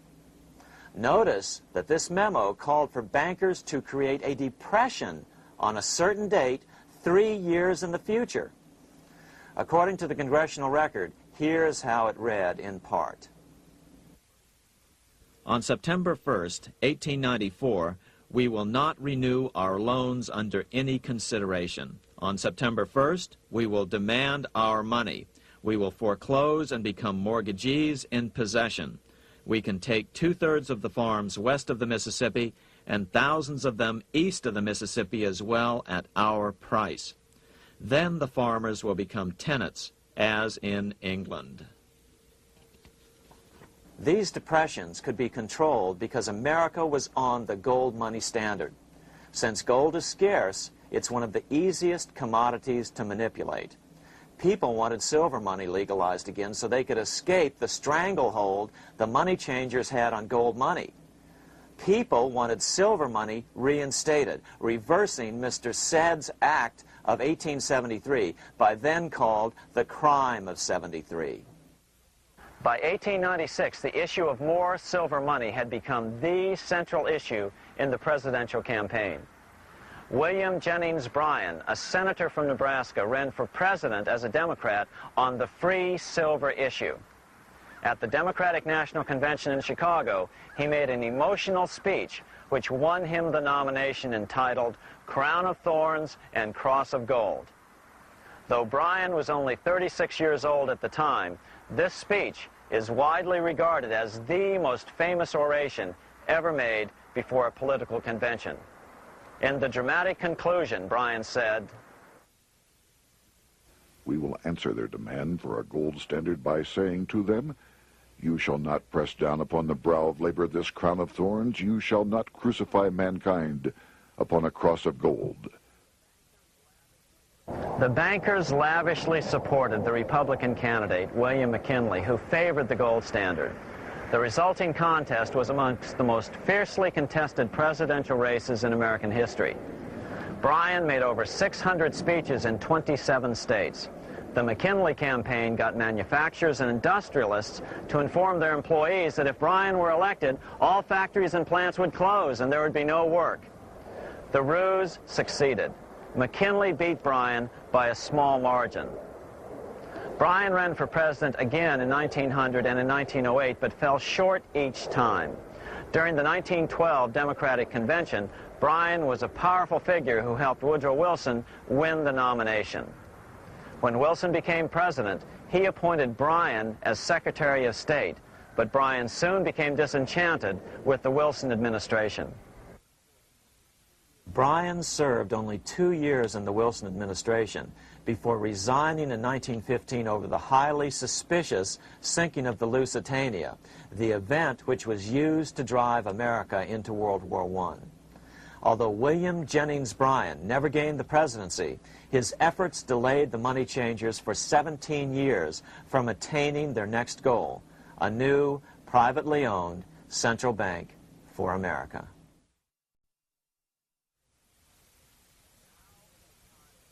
Now it was time for the money changers to get back to the business of a new private central bank for America. During the early 1900s, men like J.P. Morgan led the charge. One final panic would be necessary to focus the nation's attention on the supposed need for a central bank. The rationale was that only a central bank can prevent bank failures. Morgan was clearly the most powerful banker in America and a suspected agent for the Rothschilds. Morgan had helped finance John D. Rockefeller's Standard Oil empire. He had also helped finance the monopolies of Edward Harriman in railroads, of Andrew Carnegie in steel, and of others in numerous industries. But on top of that, J.P. Morgan's father, Junius Morgan, had been America's financial agent to the British. After his father's death, J.P. Morgan took on a British partner, Edward Grenfell, a longtime director of the Bank of England. In fact, upon Morgan's death, his estate contained only a few $1 million. The bulk of the securities most people thought he owned were, in fact, owned by others. In 1902, President Theodore Roosevelt allegedly went after Morgan and his friends by using the Sherman Antitrust Act to try to break up their industrial monopolies. Actually, Roosevelt did very little to interfere in the growing monopolization of American industry by the bankers and their surrogates. For example, Roosevelt supposedly broke up the Standard Oil monopoly, But it wasn't really broken at all. It was merely divided into 7 corporations, all still controlled by the Rockefellers.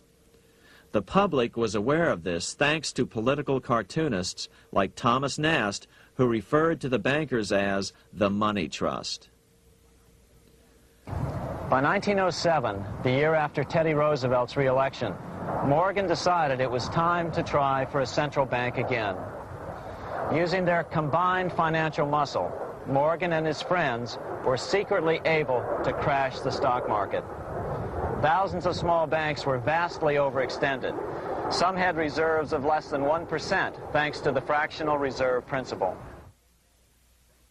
Within days, bank runs were commonplace across the nation.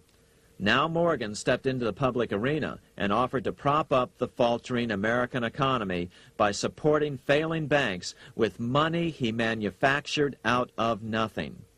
It was an outrageous proposal, far worse than even fractional reserve banking, but Congress let him do it. Morgan manufactured $200 million worth of this completely reserveless private money and bought things with it, paid for services with it, and sent some of it to his branch banks to lend out at interest. His plan worked.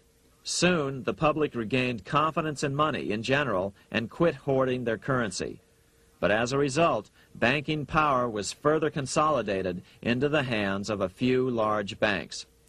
By 1908, the panic was over, and Morgan was hailed as a hero by the president of Princeton University, a man by the name of Woodrow Wilson.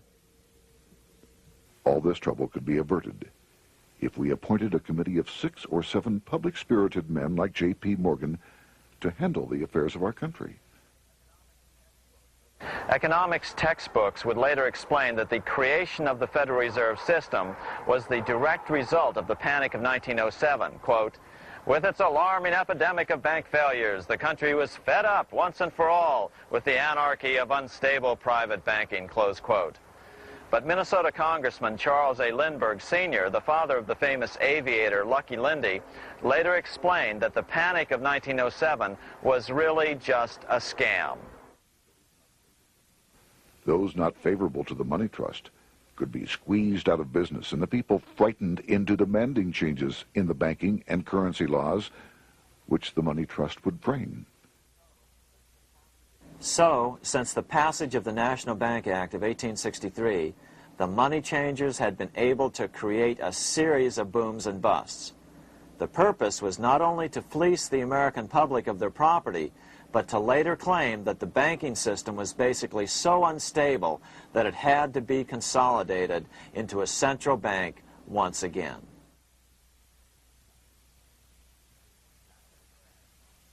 After the crash, Teddy Roosevelt, in response to the panic of 1907, signed into law a bill creating something called the National Monetary Commission. The commission was to study the banking problem and make recommendations to Congress. Of course, the commission was packed with Morgan's friends and cronies. The chairman was a man named Senator Nelson Aldrich from Rhode Island. Aldrich represented the Newport, Rhode Island homes of America's richest banking families. His daughter married John D. Rockefeller, Jr., and together they had 5 sons: John, Nelson, who would become vice president in 1974, Lawrence, Winthrop, and David, the head of the Council on Foreign Relations and former chairman of Chase Manhattan Bank. As soon as the National Monetary Commission was set up, Senator Aldrich immediately embarked on a 2-year tour of Europe, where he consulted at length with the private central bankers in England, France, and Germany. The total cost of his trip alone to the taxpayers was $300,000, an astronomical sum in those days. Shortly after his return, on the evening of November 22, 1910, some of the wealthiest and most powerful men in America boarded Senator Aldrich's private rail car and in the strictest secrecy journeyed to this place, Jekyll Island, off the coast of Georgia. With the group came Paul Warburg. Warburg had been given a $500,000 per year salary to lobby for the passage of a privately owned central bank in America, by the investment firm Kuhn, Loeb and Company. Warburg's partner in this firm was a man named Jacob Schiff, the grandson of the man who shared the Green Shield house with the Rothschild family in Frankfurt. Schiff, as we'll find out later, was in the process of spending $20 million to finance the overthrow of the Tsar in Russia. These three European banking families, the Rothschilds, the Warburgs, and the Schiffs, were interconnected by marriage down through the years, just as their American banking counterparts, the Morgans, Rockefellers, and Aldriches were. Secrecy was so tight that all 7 primary participants were cautioned to use only first names to prevent servants from learning their identities. Years later, one participant, Frank Vanderlip, president of National City Bank of New York and a representative of the Rockefeller family, confirmed the Jekyll Island trip in a February 9, 1935 edition of the Saturday Evening Post. I was as secretive, indeed as furtive as any conspirator. Discovery, we knew, simply must not happen, or else all our time and effort would be wasted. If it were to be exposed that our particular group had got together and written a banking bill, that bill would have no chance whatever of passage by Congress. The participants came here to figure out how to solve their major problem, how to bring back a privately owned central bank. But there were other problems that needed to be addressed as well. First of all, the market share of the big national banks was shrinking fast. In the first 10 years of the century, the number of U.S. banks had more than doubled to over 20,000.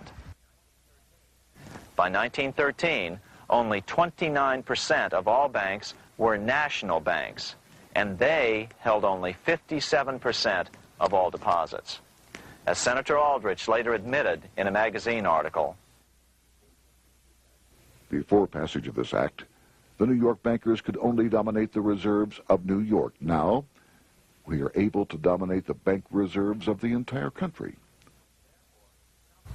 Therefore, something had to be done to bring these new banks under their control. As John D. Rockefeller put it, quote, "Competition is sin," close quote. Secondly, the nation's economy was so strong that corporations were starting to finance their expansions out of profits instead of taking out huge loans from large banks.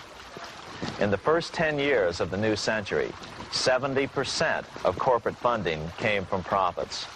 In other words, American industry was becoming independent of the money changers, and that trend had to be stopped. All the participants knew that these problems could be hammered out into a workable solution, but perhaps their biggest problem was a public relations problem, the name of the new bank. That discussion took place right here in this room, one of the many conference rooms in this sprawling hotel, today known as the Jekyll Island Club Hotel. Aldrich believed that the word bank should not even appear in the name. Warburg wanted to call the legislation the National Reserve Bill or the Federal Reserve Bill. The idea here was to give the impression that the purpose of the new central bank was to stop bank runs, but also to conceal its monopoly character. However, it was Aldrich, the egotistical politician, who insisted it be called the Aldrich Bill. After 9 days at Jekyll Island, the group dispersed. The new central bank would be very similar to the old Bank of the United States. It would be given a monopoly over U.S. currency and create that money out of nothing. How does the Fed create money out of nothing? It's a four-step process. But first, a word on bonds. Bonds are simply promises to pay, or government IOUs. People buy bonds to get a secure rate of interest. At the end of the term of the bond, the government repays the bond plus interest, and the bond is destroyed. There are about $3.6 trillion worth of these loans or bonds at present. Now here's the Fed money-making process. Step 1. The Federal Open Market Committee approves the purchase of U.S. bonds on the open market. Step 2. The bonds are purchased by the Fed from whoever is offering them for sale on the open market. Step 3, the Fed pays for the bonds with electronic credits to the seller's bank, which in turn credits the seller's bank account. The trick is that these credits are based on nothing. The Fed just creates them. Step 4, the banks use these deposits as reserves. They can loan out over 10 times the amount of their reserves to new borrowers, all at interest. In this way, a Fed purchase of, say, $1 million worth of bonds gets turned into over $10 million in bank accounts. The Fed, in effect, creates 10% of this totally new money, and the banks create the other 90%. To reduce the amount of money in the economy, the process is just reversed. The Fed sells bonds to the public, and the money flows out of the purchaser's local bank. Loans must be reduced by 10 times the amount of the sale. So, a Fed sale of $1 million in bonds results in $10 million less money in the economy. So how does this benefit the bankers whose representatives huddled at Jekyll Island? First, it totally misdirected banking reform efforts from proper solutions. Second, it prevented a proper debt-free system of government finance, like Lincoln's greenbacks, from making a comeback. The bond-based system of government finance forced on Lincoln after he created greenbacks was now cast in stone. Third, it delegated to the bankers the right to create 90% of our money supply based on only fractional reserves, which they then loan out at interest. Fourth, it centralized overall control of our nation's money supply in the hands of a few men. Fifth, it established a central bank with a high degree of independence from effective political control. Soon after its creation, the Fed's great contraction in the early 1930s would cause the Great Depression. This independence has been enhanced since then through additional laws. In order to fool the public into thinking the government retained control, the plan called for the Fed to be run by a board of governors appointed by the President and approved by the Senate. But all the bankers had to do was to be sure their men got appointed to the board of governors. That wasn't hard. Bankers have money, and money buys influence over politicians. Once the participants left Jekyll Island, the public relations blitz was on. The big New York banks put together an educational fund of $5 million to finance professors at respected universities to endorse the new bank. Woodrow Wilson at Princeton was one of the first to jump on the bandwagon. But the bankers' subterfuge didn't work. The Aldrich Bill was quickly identified as the Bankers' Bill, a bill to benefit only what became known as the money trust. As Congressman Lindbergh put it during the congressional debate, the Aldrich Plan is the Wall Street Plan. It means another panic, if necessary, to intimidate the people. Aldrich, paid by the government to represent the people, proposes a plan for the trusts instead. seeing they didn't have the votes to win in Congress, the Republican leadership never brought the Aldrich bill to a vote. The bankers quietly decided to move to track 2, the Democratic alternative. They began financing Woodrow Wilson as the Democratic nominee. As respected historian James Perloff put it, Wall Street financier Bernard Baruch was put in charge of Wilson's education. Baruch brought Wilson to the Democratic Party headquarters in New York in 1912, leading him like one would a poodle on a string. Wilson received an indoctrination course from the leaders convened there.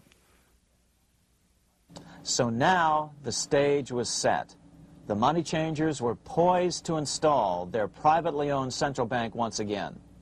The damage President Andrew Jackson had done 76 years earlier had been only partly repaired with the passage of the National Bank Act during the Civil War.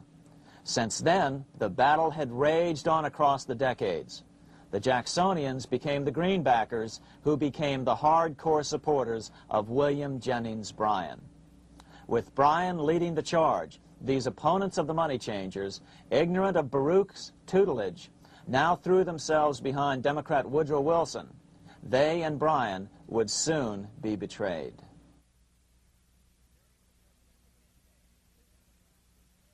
During the presidential campaign, the Democrats were careful to pretend to oppose the Aldrich bill. As Representative Lewis McFadden, himself a Democrat, as well as chairman of the House Banking and Currency Committee, explained it 20 years after the fact. The Aldrich bill was condemned in the platform. When Woodrow Wilson was nominated, the men who ruled the Democratic Party promised the people that if they were returned to power, there would be no central bank established here while they held the reins of government. 13 months later, that promise was broken, and the Wilson administration, under the tutelage of those sinister Wall Street figures who stood behind Colonel House, established here in our free country the worm-eaten, monarchical institution of the King's Bank, to control us from the top downward and to shackle us from the cradle to the grave. Once Wilson was elected, Morgan, Warburg, Baruch, and company advanced a new plan, which Warburg named the Federal Reserve System. The Democratic leadership hailed the new bill, called the Glass-Owen bill, as something radically different from the Aldrich bill. But in fact, the bill was virtually identical in every important detail. In fact, so vehement were the Democratic denials of similarity that Paul Warburg, the father of both bills, had to step in to reassure his paid friends in Congress that the two bills were virtually identical. Brushing aside the external differences affecting the shells, we find the kernels of the two systems very closely resembling and related to one another. But that admission was for private consumption only. Publicly, the money trust trotted out Senator Aldrich and Frank Vanderlip, the president of Rockefeller's National City Bank of New York and one of the Jekyll Island Seven, to oppose the new Federal Reserve System. Years later, however, Vanderlip admitted in the Saturday Evening Post that the two measures were virtually identical.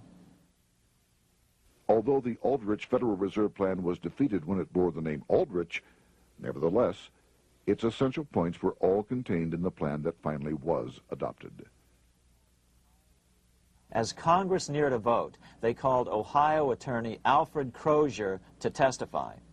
Crozier noted the similarities between the Aldrich bill and the Glass-Owen bill.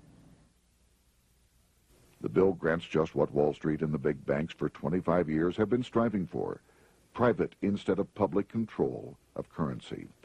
It, the Glass-Owen bill, does this as completely as the Aldrich bill. Both measures rob the government and the people of all effective control over the public's money and vest in the banks exclusively the dangerous power to make money among the people scarce or plenty. During the debate on the measure, senators complained that the big banks were using their financial muscle to influence the outcome. "There are bankers in this country who are enemies of the public welfare," said one senator. What an understatement. Despite the charges of deceit and corruption, the bill was finally snuck through the Senate on December 22, 1913, after most senators had left town for the holidays, after having been assured by the leadership that nothing would be done until long after the Christmas recess. On the day the bill was passed, Congressman Lindbergh prophetically warned his countrymen that this act establishes the most gigantic trust on earth. When the president signs this bill, the invisible government by the monetary power will be legalized. The people may not know it immediately, but the day of reckoning is only a few years removed. The worst legislative crime of the ages is perpetrated by this banking bill. On top of all this, only weeks earlier, Congress had finally passed a bill legalizing income tax. Why was the income tax law important? Because bankers finally had in place a system which would run up a virtually unlimited federal debt. How would the interest on this debt be repaid? Never mind the principal. Remember, a privately owned central bank creates the principal out of nothing. The federal government was small then. Up to then, it had subsisted merely on tariffs and excise taxes. No, just as with the Bank of England, the interest payments had to be guaranteed by direct taxation of the people. The money changers knew that if they had to rely on contributions from the states, eventually the individual state legislatures would revolt and either refuse to pay the interest on their own money or at least bring political pressure to bear to keep the debt small. It is interesting to note that in 1895, the Supreme Court had found a similar income tax law to be unconstitutional. The Supreme Court even found a corporate income tax law unconstitutional in 1909. As a result, Senator Aldrich hustled a bill for a constitutional amendment allowing income tax through the Congress. The proposed 16th Amendment to the Constitution was then sent to the state legislatures for approval. But some critics claim that the 16th Amendment was never ratified by the necessary 3/4 of the states. In other words, the 16th Amendment may not be legal. But the money changers were in no mood to debate the fine points. By October of 1913, Senator Aldrich had hustled the income tax bill through Congress. Without the power to tax the people directly and bypass the states, the Federal Reserve Bill would be far less useful to those who wanted to drive America deeply into their debt. A year after the passage of the Federal Reserve Bill, Congressman Lindbergh explained how the Fed created what we have come to call the business cycle and how they use it to their advantage. To cause high prices, all the Federal Reserve Board will do will be to lower the rediscount rate, producing an expansion of credit and a rising stock market. Then, when businessmen are adjusted to these conditions, it can check prosperity in mid-career by arbitrarily raising the rate of interest. It can cause the pendulum of a rising and falling market to swing gently back and forth by slight changes in the discount rate, or cause violent fluctuations by a greater rate variation. And in either case, it will possess inside information as to financial conditions and advanced knowledge of the coming change, either up or down. This is the strangest, most dangerous advantage ever placed in the hands of a special privileged class by any government that ever existed. The system is private, conducted for the sole purpose of obtaining the greatest possible profits from the use of other people's money. They know in advance when to create panics to their advantage. They also know when to stop panic. Inflation and deflation work equally well for them when they control finance. Congressman Lindbergh was correct on all points. What he didn't realize was that most European nations had already fallen prey to the central bankers decades or centuries earlier. But he also mentions the interesting fact that only 1 year later, the Fed had cornered the market in gold. This is how he put it, quote, "Already, the Federal Reserve banks have cornered the gold and gold certificates," close quote. But Congressman Lindbergh was not the only critic of the Fed. Congressman Lewis McFadden, the chairman of the House Banking and Currency Committee from 1920 to 1931, remarked that the Federal Reserve Act brought about a superstate controlled by international bankers and international industrialists acting together to enslave the world for their own pleasure. Notice how McFadden saw the international character of the stockholders of the Federal Reserve.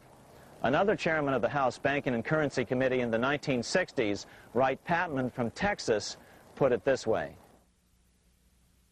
In the United States today, we have in effect two governments.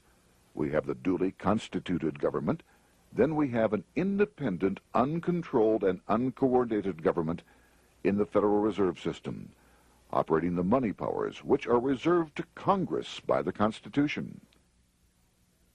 Even the inventor of the electric light, Thomas Edison, joined the fray in criticizing the system of the Federal Reserve. If our nation can issue a dollar bond, it can issue a dollar bill. The element that makes the bond good makes the bill good also. The difference between the bond and the bill is the bond lets money brokers collect twice the amount of the bond and an additional 20%, whereas the currency pays nobody but those who contribute directly in some useful way. It is absurd to say that our country can issue $30 million in bonds and not $30 million in currency. Both are promises to pay, but one promise fattens the usurers, and the other helps the people. 3 years after the passage of the Federal Reserve Act, even President Wilson began to have second thoughts about what had been unleashed during his first term in office. We have come to be one of the worst ruled, one of the most completely controlled governments in the civilized world, no longer a government of free opinion, no longer a government by a vote of the majority, but a government by the opinion and duress of a small group of dominant men. Some of the biggest men in the United States in the field of commerce and manufacture are afraid of something. They know that there is a power somewhere so organized, so subtle, so watchful, so interlocked, so complete, so pervasive, that they had better not speak above their breath when they speak in condemnation of it. Before his death in 1924, President Wilson realized the full extent of the damage he had done to America when he confessed, "I have unwittingly ruined my government." So finally, the money changers, those who profit by manipulating the amount of money in circulation, had their privately owned central bank installed again in America. The major newspapers, which they also owned, hailed passage of the Federal Reserve Act of 1913, telling the public that now depressions could be scientifically prevented. The fact of the matter was that now depressions could be scientifically created.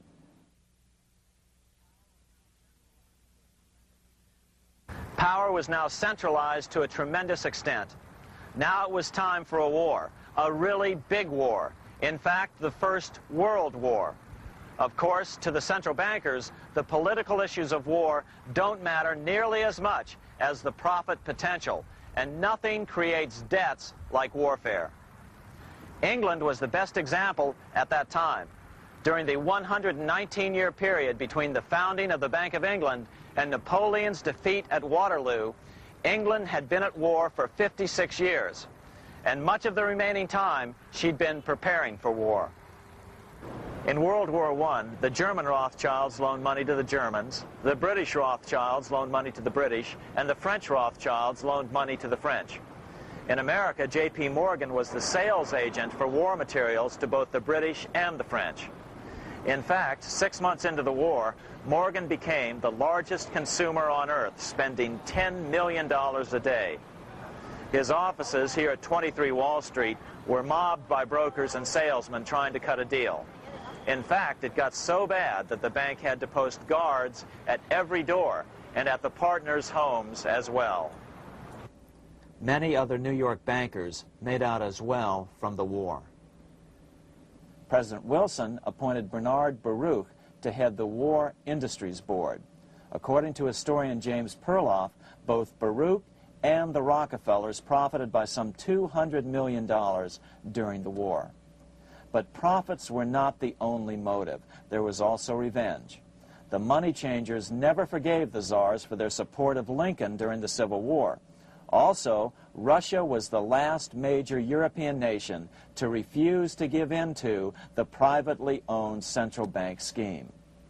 3 years after World War I broke out, the Russian Revolution toppled the Tsar and installed the scourge of communism. Jacob Schiff of Kuhn Loeb and Company bragged from his deathbed that he had spent $20 million towards the defeat of the Tsar.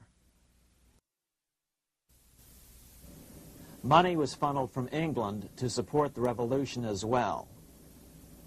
Why would some of the richest men in the world financially back communism, the system that was openly vowing to destroy the so-called capitalism that made them wealthy? Researcher Gary Allen explained it this way.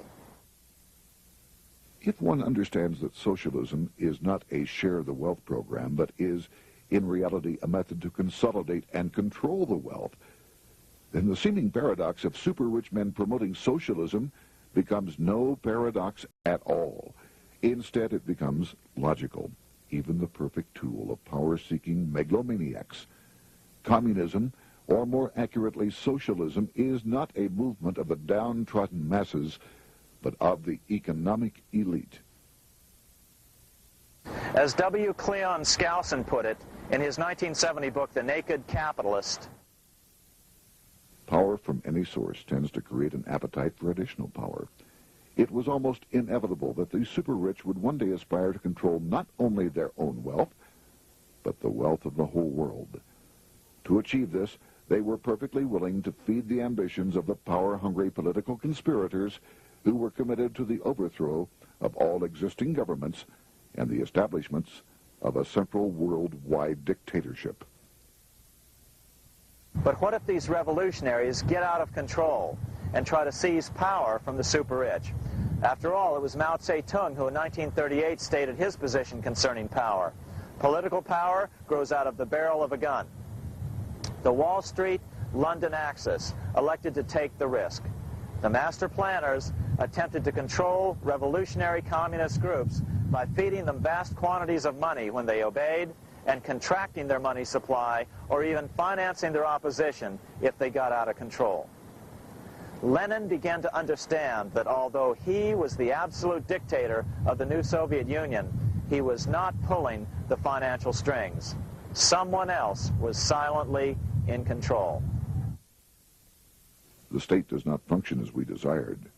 The car does not obey. A man is at the wheel and seems to lead it, but the car does not drive in the desired direction. It moves as another force wishes.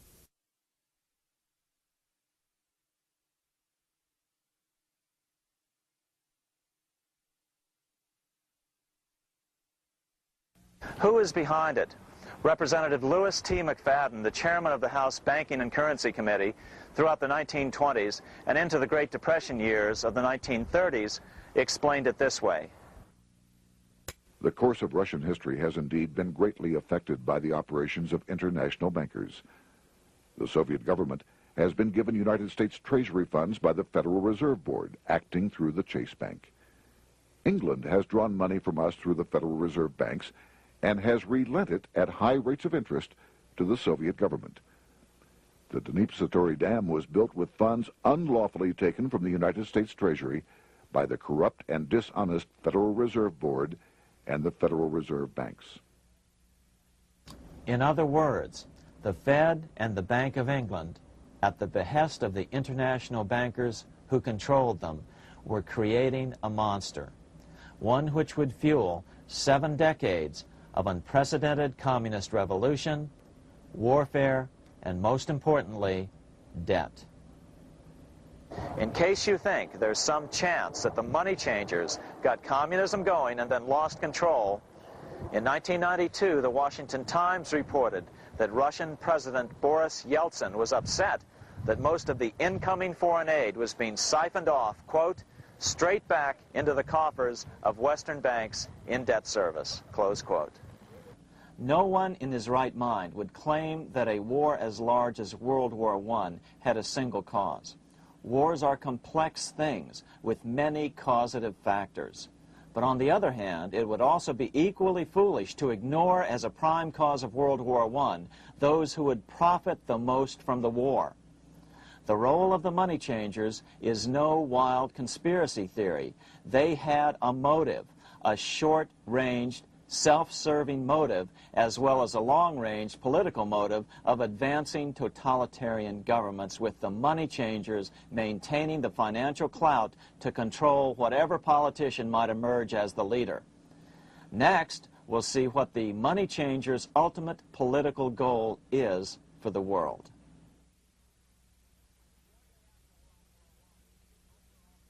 Shortly after World War I, the overall political agenda of the money changers began to be clear. Now that they controlled national economies individually, the next step was the ultimate form of consolidation, world government. The new world government proposal was given top priority at the Paris Peace Conference after World War I. It was called the League of Nations. But much to the surprise of Paul Warburg and Bernard Baruch, who attended the peace conference with President Wilson, the world was not yet ready to dissolve national boundaries. Nationalism still beats strong in the human breast. For example, Lord Curzon, the British Foreign Secretary, called the League of Nations a good joke, even though it was the stated policy of the British government to support it. To the humiliation of President Wilson, the U.S. Congress wouldn't ratify the League either, despite the fact that it had been ratified by many other nations. Without money flowing from the U.S. Treasury, the League died. After World War I, the American public had grown tired of the internationalist policies of Democrat Woodrow Wilson. In the presidential election of 1920, Republican Warren Harding won a landslide victory with over 60% of the vote. Harding was an ardent foe of both Bolshevism and the League of Nations. His election, which opened a 12-year run of Republican presidents in the White House, led to an unprecedented era of prosperity known as the Roaring Twenties. Despite the fact that the war had brought America a debt 10 times larger than its Civil War debt, still the American economy surged. Gold had poured into the country during the war, and it continued to do so afterwards. In the early 1920s, the governor of this bank, the Federal Reserve Bank of New York, a man named Benjamin Strong, met frequently with the secretive and eccentric governor of the Bank of England, Montague Norman. Norman was determined to replace the gold England had lost to the U.S. during World War I and return the Bank of England to its former position of dominance in world finance. On top of that, rich with gold, the American economy might get out of control again, just like it had done after the Civil War. During the next 8 years, under the presidencies of Harding and Coolidge, the huge federal debt built up during World War I was cut by 38%, down to $16 billion, the greatest percentage drop in U.S. history. During the election of 1920, Warren Harding and Calvin Coolidge ran against James Cox, the governor of Ohio, and the little-known Franklin D. Roosevelt, who had previously risen to no higher post than President Wilson's Assistant Secretary of the Navy. After his inauguration, Harding moved quickly to formally kill the League of Nations. Then he quickly moved to reduce domestic taxes while raising tariffs to record heights. Now, this was a revenue policy of which most of the founding fathers would certainly have approved. His second year in office, Harding took ill on a train trip in the West and suddenly died. Although no autopsy was performed, the cause was said to be either pneumonia or food poisoning. When Coolidge took over, he continued Harding's domestic economic policy of high tariffs on imports while cutting income taxes. As a result, the economy grew at such a rate that net revenue still increased. Now that had to be stopped. So just as they'd done so frequently before, the money changers decided it was time to crash the American economy. The Federal Reserve began flooding the country with money. They increased the money supply by 62% during these years. Money was plentiful. This is why it was known as the Roaring Twenties. Before his death in 1919, former President Teddy Roosevelt warned the American people what was going on. As reported in the March 27, 1922 edition of the New York Times, Roosevelt said, "These international bankers and Rockefeller Standard Oil interests control the majority of newspapers and the columns of these papers to club into submission or drive out of public office officials who refuse to do the bidding of the powerful, corrupt cliques which compose the invisible government." Just one day before, in the New York Times, the mayor of New York, John Hylan, quoted Roosevelt and blasted those he saw as taking control of America, its political machinery, and its press. The warning of Theodore Roosevelt has much timeliness today, for the real menace of our republic is this invisible government which, like a giant octopus, sprawls its slimy length over city, state, and nation. It seizes in its long and powerful tentacles our executive officers, our legislative bodies, our schools, our courts, our newspapers, and every agency created for the public protection. To depart from mere generalizations, let me say that at the head of this octopus are the Rockefeller Standard Oil interest and a small group of powerful banking houses generally referred to as the international bankers. The little coterie of powerful international bankers virtually run the United States government for their own selfish purposes. They practically control both parties, write political platforms, make cat's paws of party leaders, use the leading men of private organizations, and resort to every device to place in nomination for high public office only such candidates as will be amenable to the dictates of corrupt big business. These international bankers and Rockefeller Standard Oil interests control the majority of newspapers and magazines in this country. Why didn't people listen to such strong warnings and demand that Congress reverse its 1913 passage of the Federal Reserve Act? Because remember, it was the 1920s. A steady increase in bank loans contributed to a rising market. In other words, just as it is today, in times of prosperity, no one wants to worry about economic issues. But there was a dark side to all this prosperity. Businesses expanded and became strung out on credit. Speculation in the booming stock market became rampant. Although everything looked rosy, it was a castle made of sand. When all was in readiness, in April of 1929, Paul Warburg, the father of the Federal Reserve, sent out a secret advisory warning his friends that a collapse and nationwide depression was certain. In August of 1929, the Fed began to tighten money. It is not a coincidence that the biographies of all the Wall Street giants of that era, John D. Rockefeller, J.P. Morgan, Bernard Baruch, etc., all marvel that they got out of the stock market just before the crash and put all their assets in cash or gold. On October 24th, 1929, the big New York bankers called in their 24-hour broker call loans. This meant that both stockbrokers and customers had to dump their stocks on the market to cover their loans, no matter what price they had to sell them for. As a result, the market tumbled, and that day was known as Black Thursday. According to John Kenneth Galbraith, writing in The Great Crash, 1929, at the height of the selling frenzy, Bernard Baruch brought Winston Churchill into the visitors' gallery of the New York Stock Exchange here to witness the panic and impress him with his power over the wild events down on the floor.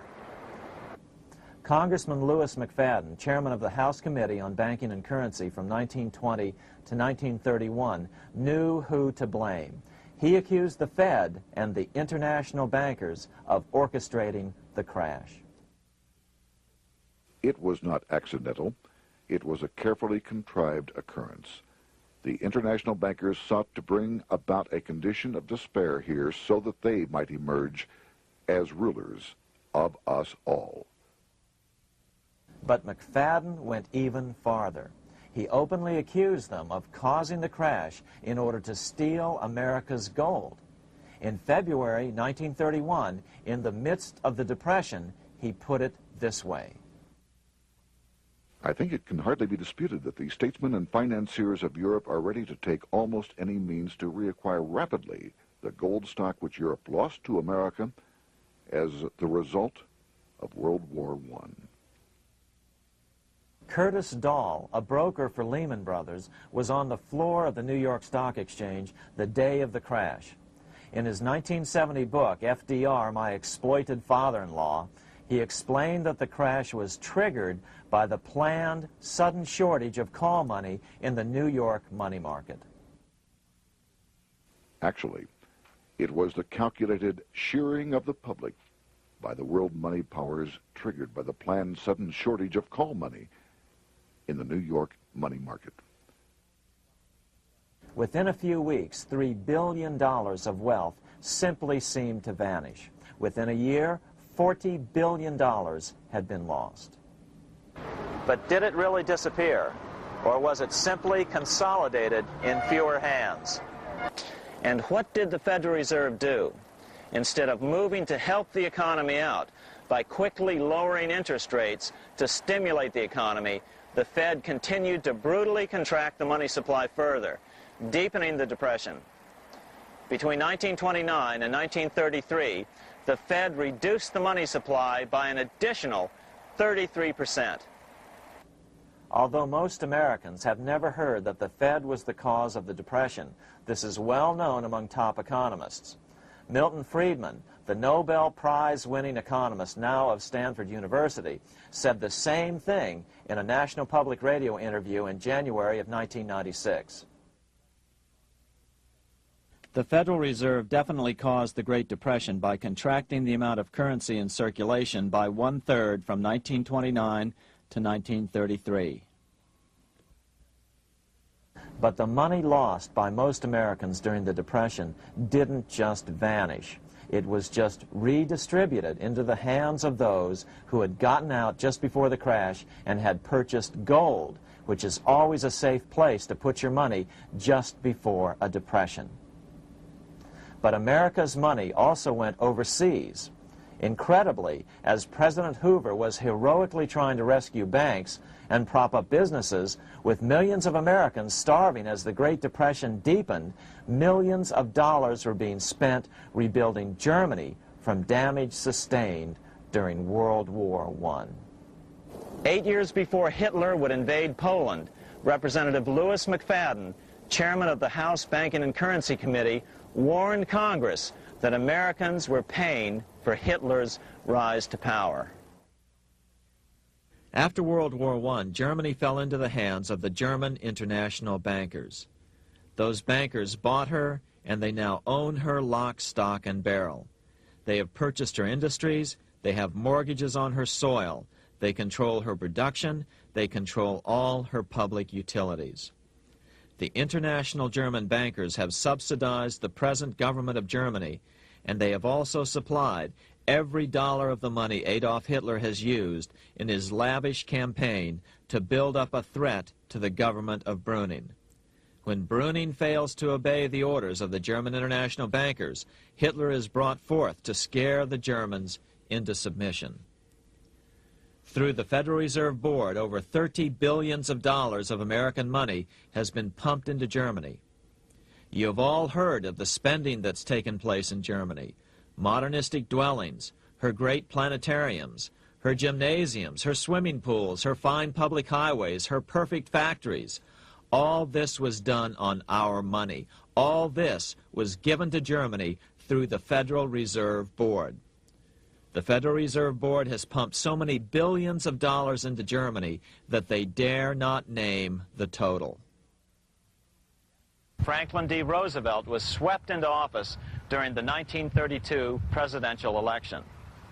Once Roosevelt was in office, however, sweeping emergency banking measures were immediately announced, which did nothing but increase the Fed's power over the money supply. Then, and only then, did the Fed finally begin to loosen the purse strings and feed new money out to the starving American people. At first, Roosevelt railed against the money changers as being the cause of the Depression. Believe it or not, this is what he said on March 4th, 1933, in his inaugural address. Practices of the unscrupulous money changers stand indicted in the court of public opinion, rejected by the hearts and minds of men. The money changers have fled from their high seats in the temple of our civilization. But 2 days later, Roosevelt declared a bank holiday and closed all banks. Later that year, Roosevelt outlawed private ownership of all gold bullion and all gold coins with the exception of rare coins. Most of the gold in the hands of the average American was in the form of gold coins. The new decree was, in effect, a confiscation. Those who didn't comply risk as much as 10 years in prison and a $10,000 fine, the equivalent of $100,000 today.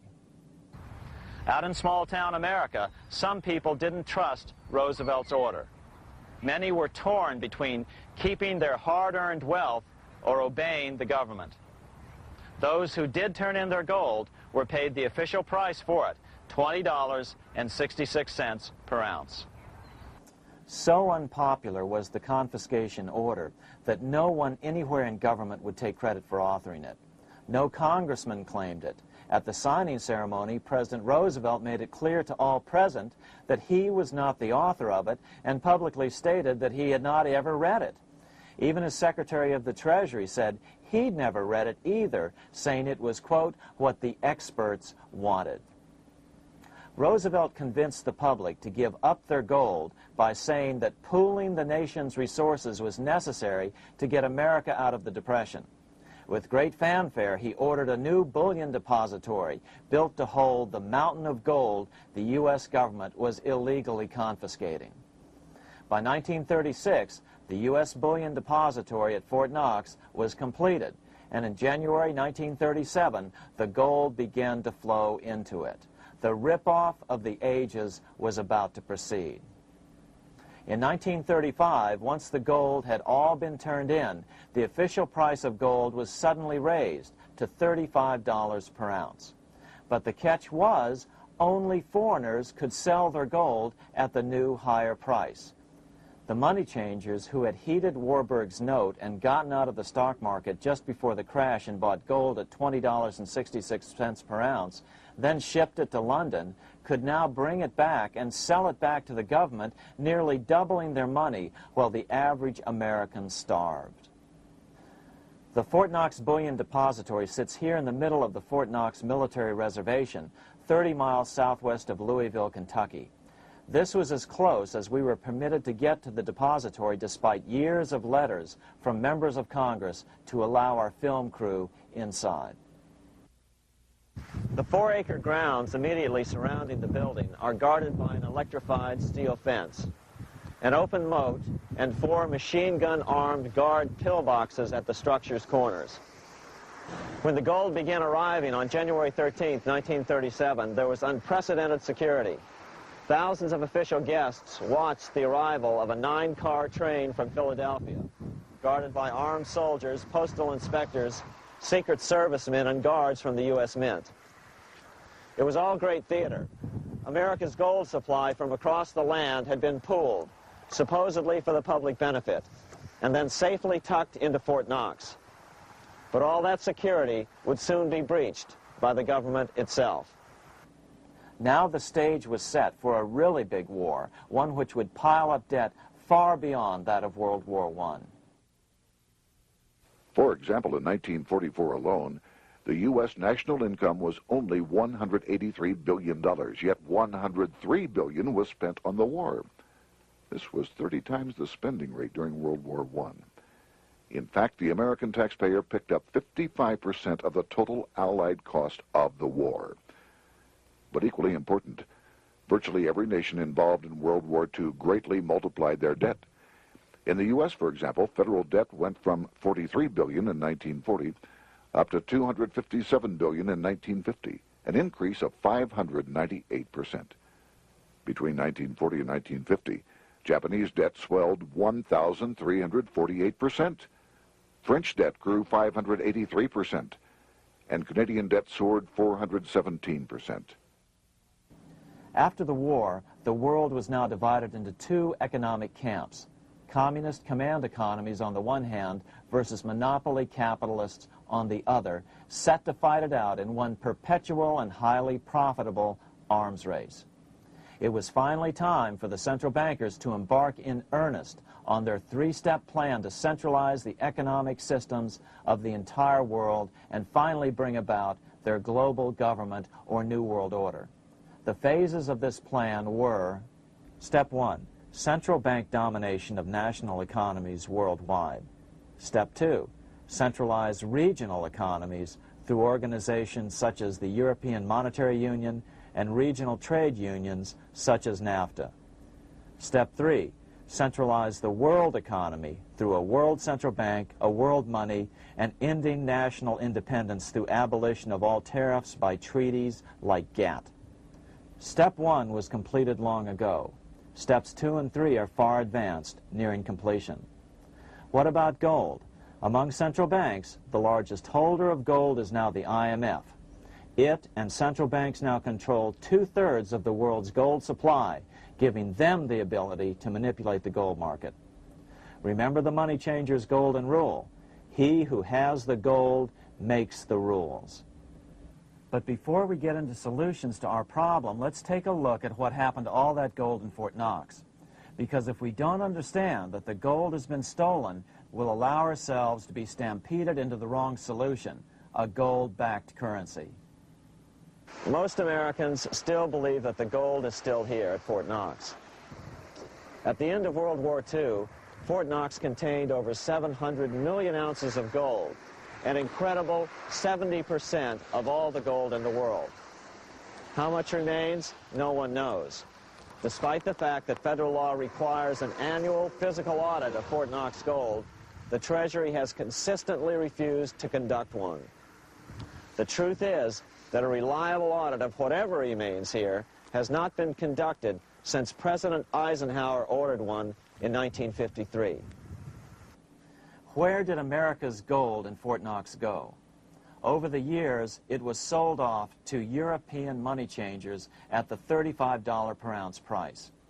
Remember, this was during a time when it was illegal for Americans to buy any of their own gold from Fort Knox. In fact, there was a very infamous case where the Firestone family set up a string of dummy corporations to purchase Fort Knox gold and keep it in Switzerland, never hitting U.S. shores. They were eventually caught, however, and successfully prosecuted. Finally, by 1971, all the pure gold had been secretly removed from Fort Knox, drained back to London. Once the gold was gone from Fort Knox, President Nixon closed the gold window by repealing Roosevelt's Gold Reserve Act of 1934, finally making it legal once again for Americans to buy gold. Naturally, gold prices immediately began to soar. 9 years later, gold sold for $880 per ounce, 25 times what the gold in Fort Knox was sold for. One would think that eventually someone in the government would get wind of what was happening and blow the whistle. The largest fortune in the history of the world stolen.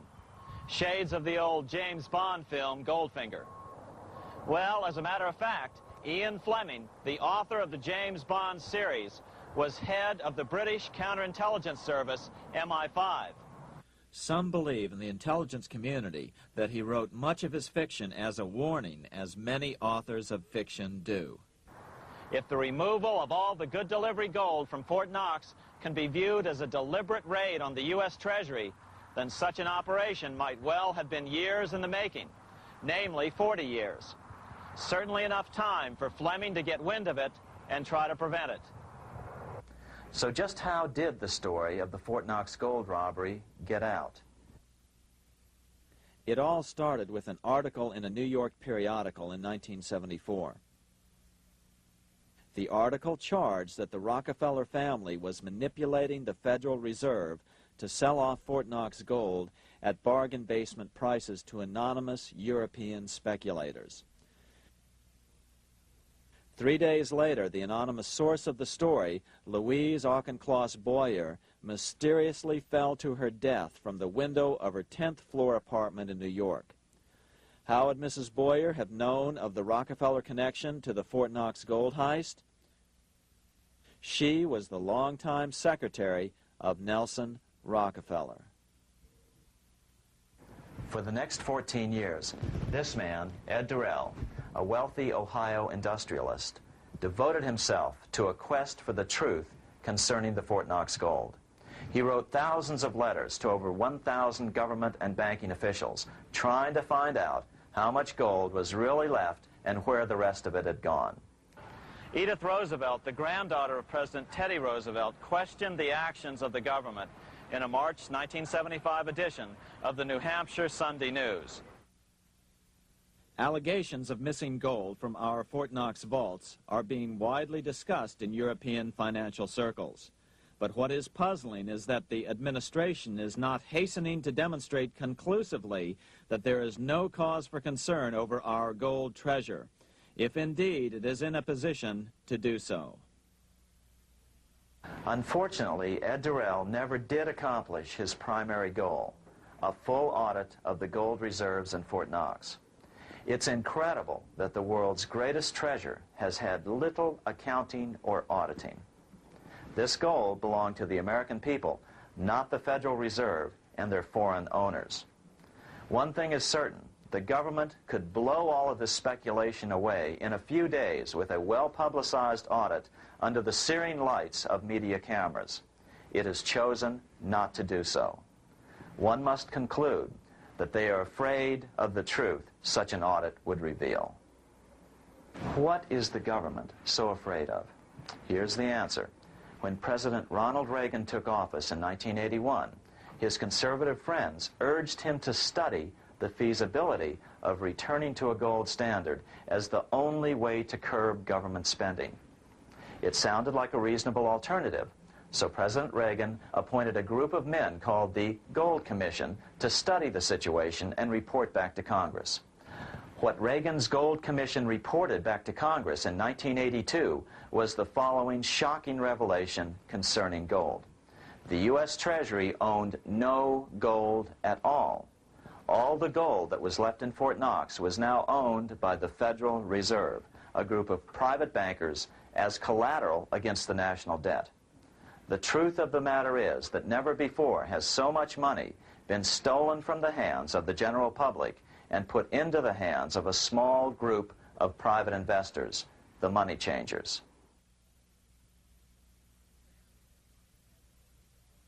I'm standing in front of the headquarters of the International Monetary Fund located in Washington, D.C. Across the street, right over there, is the headquarters of the World Bank. What are these organizations and who controls them? And most importantly, are they about to create a huge worldwide depression? Let us step back in time for a moment to the aftermath of World War I. People were tired of war, so under the guise of peacemaking, the international bankers devised a plan to consolidate power even further. Claiming only an international government would stem the tide of world wars, the money changers pushed forward a proposal for world government which stood on three legs. A world central bank to be called the Bank of International Settlements, a world judiciary to be called the World Court located in The Hague, the Netherlands, and a world executive and legislature to be called the League of Nations. As President Clinton's mentor, Georgetown historian Carroll Quigley wrote in his 1966 book, Tragedy and Hope, the powers of financial capitalism had a far-reaching plan, nothing less than to create a world system of financial control in private hands, able to dominate the political system of each country and the economy of the world as a whole. This system was to be controlled in a feudalistic fashion by the central banks of the world, acting in concert by secret agreements arrived at in frequent meetings and conferences. The apex of the system was to be the Bank for International Settlements in Bâle, Switzerland, a private bank owned and controlled by the world central banks, which were themselves private corporations. Each central bank sought to dominate its government by its ability to control treasury loans, to manipulate foreign exchanges, to influence the level of economic activity in the country, and to influence cooperative politicians by subsequent economic rewards in the business world. Despite intense pressure from the international bankers and the press, a handful of U.S. senators, led by Senator Henry Cabot Lodge, kept the U.S. out of these schemes. Without U.S. participation, the League was doomed. Incredibly, even though the U.S. rejected the World Central Bank, the BIS, the New York Federal Reserve ignored its government and arrogantly sent representatives to Switzerland to participate in the central bankers' meeting right up until 1994, when the U.S. was finally officially dragged into it. Their world government schemes thwarted, the bankers resorted to the old formula, another war to wear down the resistance to world government while reaping handsome profits. To this end, Wall Street helped resurrect Germany through the Thyssen banks, which were affiliated with the Harriman interest in New York, just as the Chase Bank had assisted in the financing of the Bolshevik Revolution in Russia during World War I. Chase Bank was controlled by the Rockefeller family. Subsequently, it was merged with Warburg's Manhattan Bank to form the Chase Manhattan Bank. Now this has merged with Chemical Bank of New York, making it the largest Wall Street bank. Their strategy worked. Even before World War II was over, world government was back on track. In 1944, at Bretton Woods, New Hampshire, the International Monetary Fund and the World Bank were approved with full U.S. participation. The Second League of Nations, renamed the United Nations, was approved in 1945. Soon, a new international court system was functioning as well. All effective opposition to these international bodies before the war had evaporated in the heat of war, just as planned. These new organizations simply repeated on a world scale what the National Banking Act of 1864 and the Federal Reserve Act of 1913 had established in the U.S. They created a banking cartel composed of the world's central banks, which gradually assumed the power to dictate credit policies to the banks of all the nations. For example, just as the Federal Reserve Act authorized the creation of a new national fiat currency called Federal Reserve Notes, the IMF has been given the authority to issue a world fiat money called Special Drawing Rights, or SDRs. To date, the IMF has created in excess of $30 billion worth of SDRs. Member nations are being pressured to make their currencies fully exchangeable for SDRs. In 1968, Congress approved laws authorizing the Fed to accept SDRs as reserves in the U.S. and to issue Federal Reserve notes in exchange for SDRs. What does that mean? It means that in the U.S., SDRs are already a part of our lawful money. And what about gold? SDRs are already partially backed by gold. And with 2/3 of world gold now in the hands of central banks, the money changers can go about structuring the world's economic future in whichever way they deem most profitable.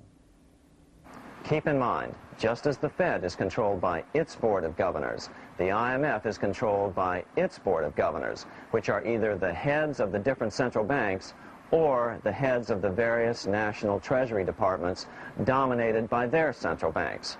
Voting power in the IMF gives the U.S. and the UK, that is to say the Fed and the Bank of England, effective control.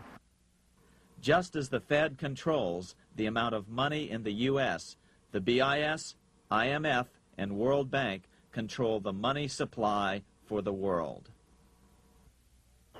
So we see the repetition of the old goldsmith's fraud replicated on the national scale with central banks like the Fed and on the international scale by the three arms of the World Central Bank. Is this organization of the BIS, the IMF, and the World Bank, which we refer to collectively as the World Central Bank, presently expanding and contracting world credit? Yes. Regulations put into effect in 1988 by the BIS required the world's bankers to raise their capital and reserves to 8% of liabilities by 1992. Increased capital requirements put an upper limit to the fractional reserve lending, similar to the way cash reserve requirements do. What has this seemingly insignificant regulation made in a Swiss city 8 years ago meant to the world? It means our banks cannot loan more and more money to buy more and more time before the next depression, as a maximum loan ratio is now set. It means those nations with the lowest bank reserves in their systems have already felt the terrible effects of this credit contraction as their banks scrambled to raise money to increase their reserves to 8%. To raise the money, they had to sell stocks, which depressed their stock markets and began the depression first in their countries. Japan, which in 1988 had among the lowest capital and reserve requirements and thus was the most affected by the regulation, has experienced a financial crash which began almost immediately in 1989, which has wiped out a staggering 50% of the value of its stock market since 1990 and 60% of the value of its commercial real estate. The Bank of Japan has lowered its interest rates to 1/2 of 1%, practically giving away money to resurrect the economy, but still the depression worsens. Due to the $20 billion U.S. bailout of Mexico, the financial collapse in that nation is already known here. Yet despite the bailout, the economy continues to be a disaster.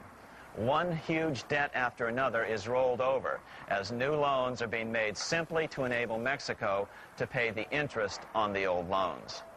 In the south of Mexico, the poor have been in open revolt as every spare peso is being siphoned out of the country to make interest payments. It is important to note that a radical transfer of power is taking place as nations become subservient to a supranational world central bank controlled by a handful of the world's richest bankers. As the IMF creates more and more SDRs by the stroke of a pen on IMF ledgers, more and more nations borrow them to pay interest on their mounting debts and gradually fall under the control of the faceless bureaucrats of the World Central Bank. As the worldwide depression worsens and spreads, this will give the World Central Bank the power of economic life and death over these nations. It will decide which nations will be permitted to receive further loans and which nations will starve. Despite all the rhetoric about development and the alleviation of poverty, the result is a steady transfer of wealth from the debtor nations to the money changers' central banks which control the IMF and the World Bank. For example, in 1992, the third world debtor nations, which borrowed from the World Bank, paid $198 million more to the central banks of the developed nations for World Bank-funded purposes than they received from the World Bank. All this increases their permanent debt in exchange for temporary relief of poverty caused by prior borrowings. Already, these repayments exceed the amount of the new loans.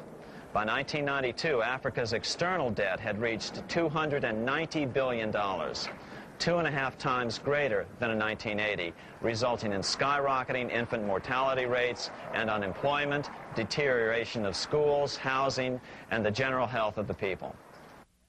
The entire world faces the immeasurable suffering already destroying the third world and now Japan, all for the benefit of the money changers.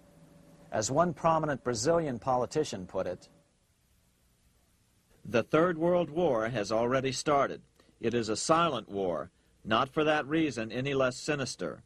The war is tearing down Brazil, Latin America, and practically all the Third World. Instead of soldiers dying, there are children. It is a war over the Third World debt, one which has as its main weapon interest, a weapon more deadly than the atom bomb, more shattering than a laser beam."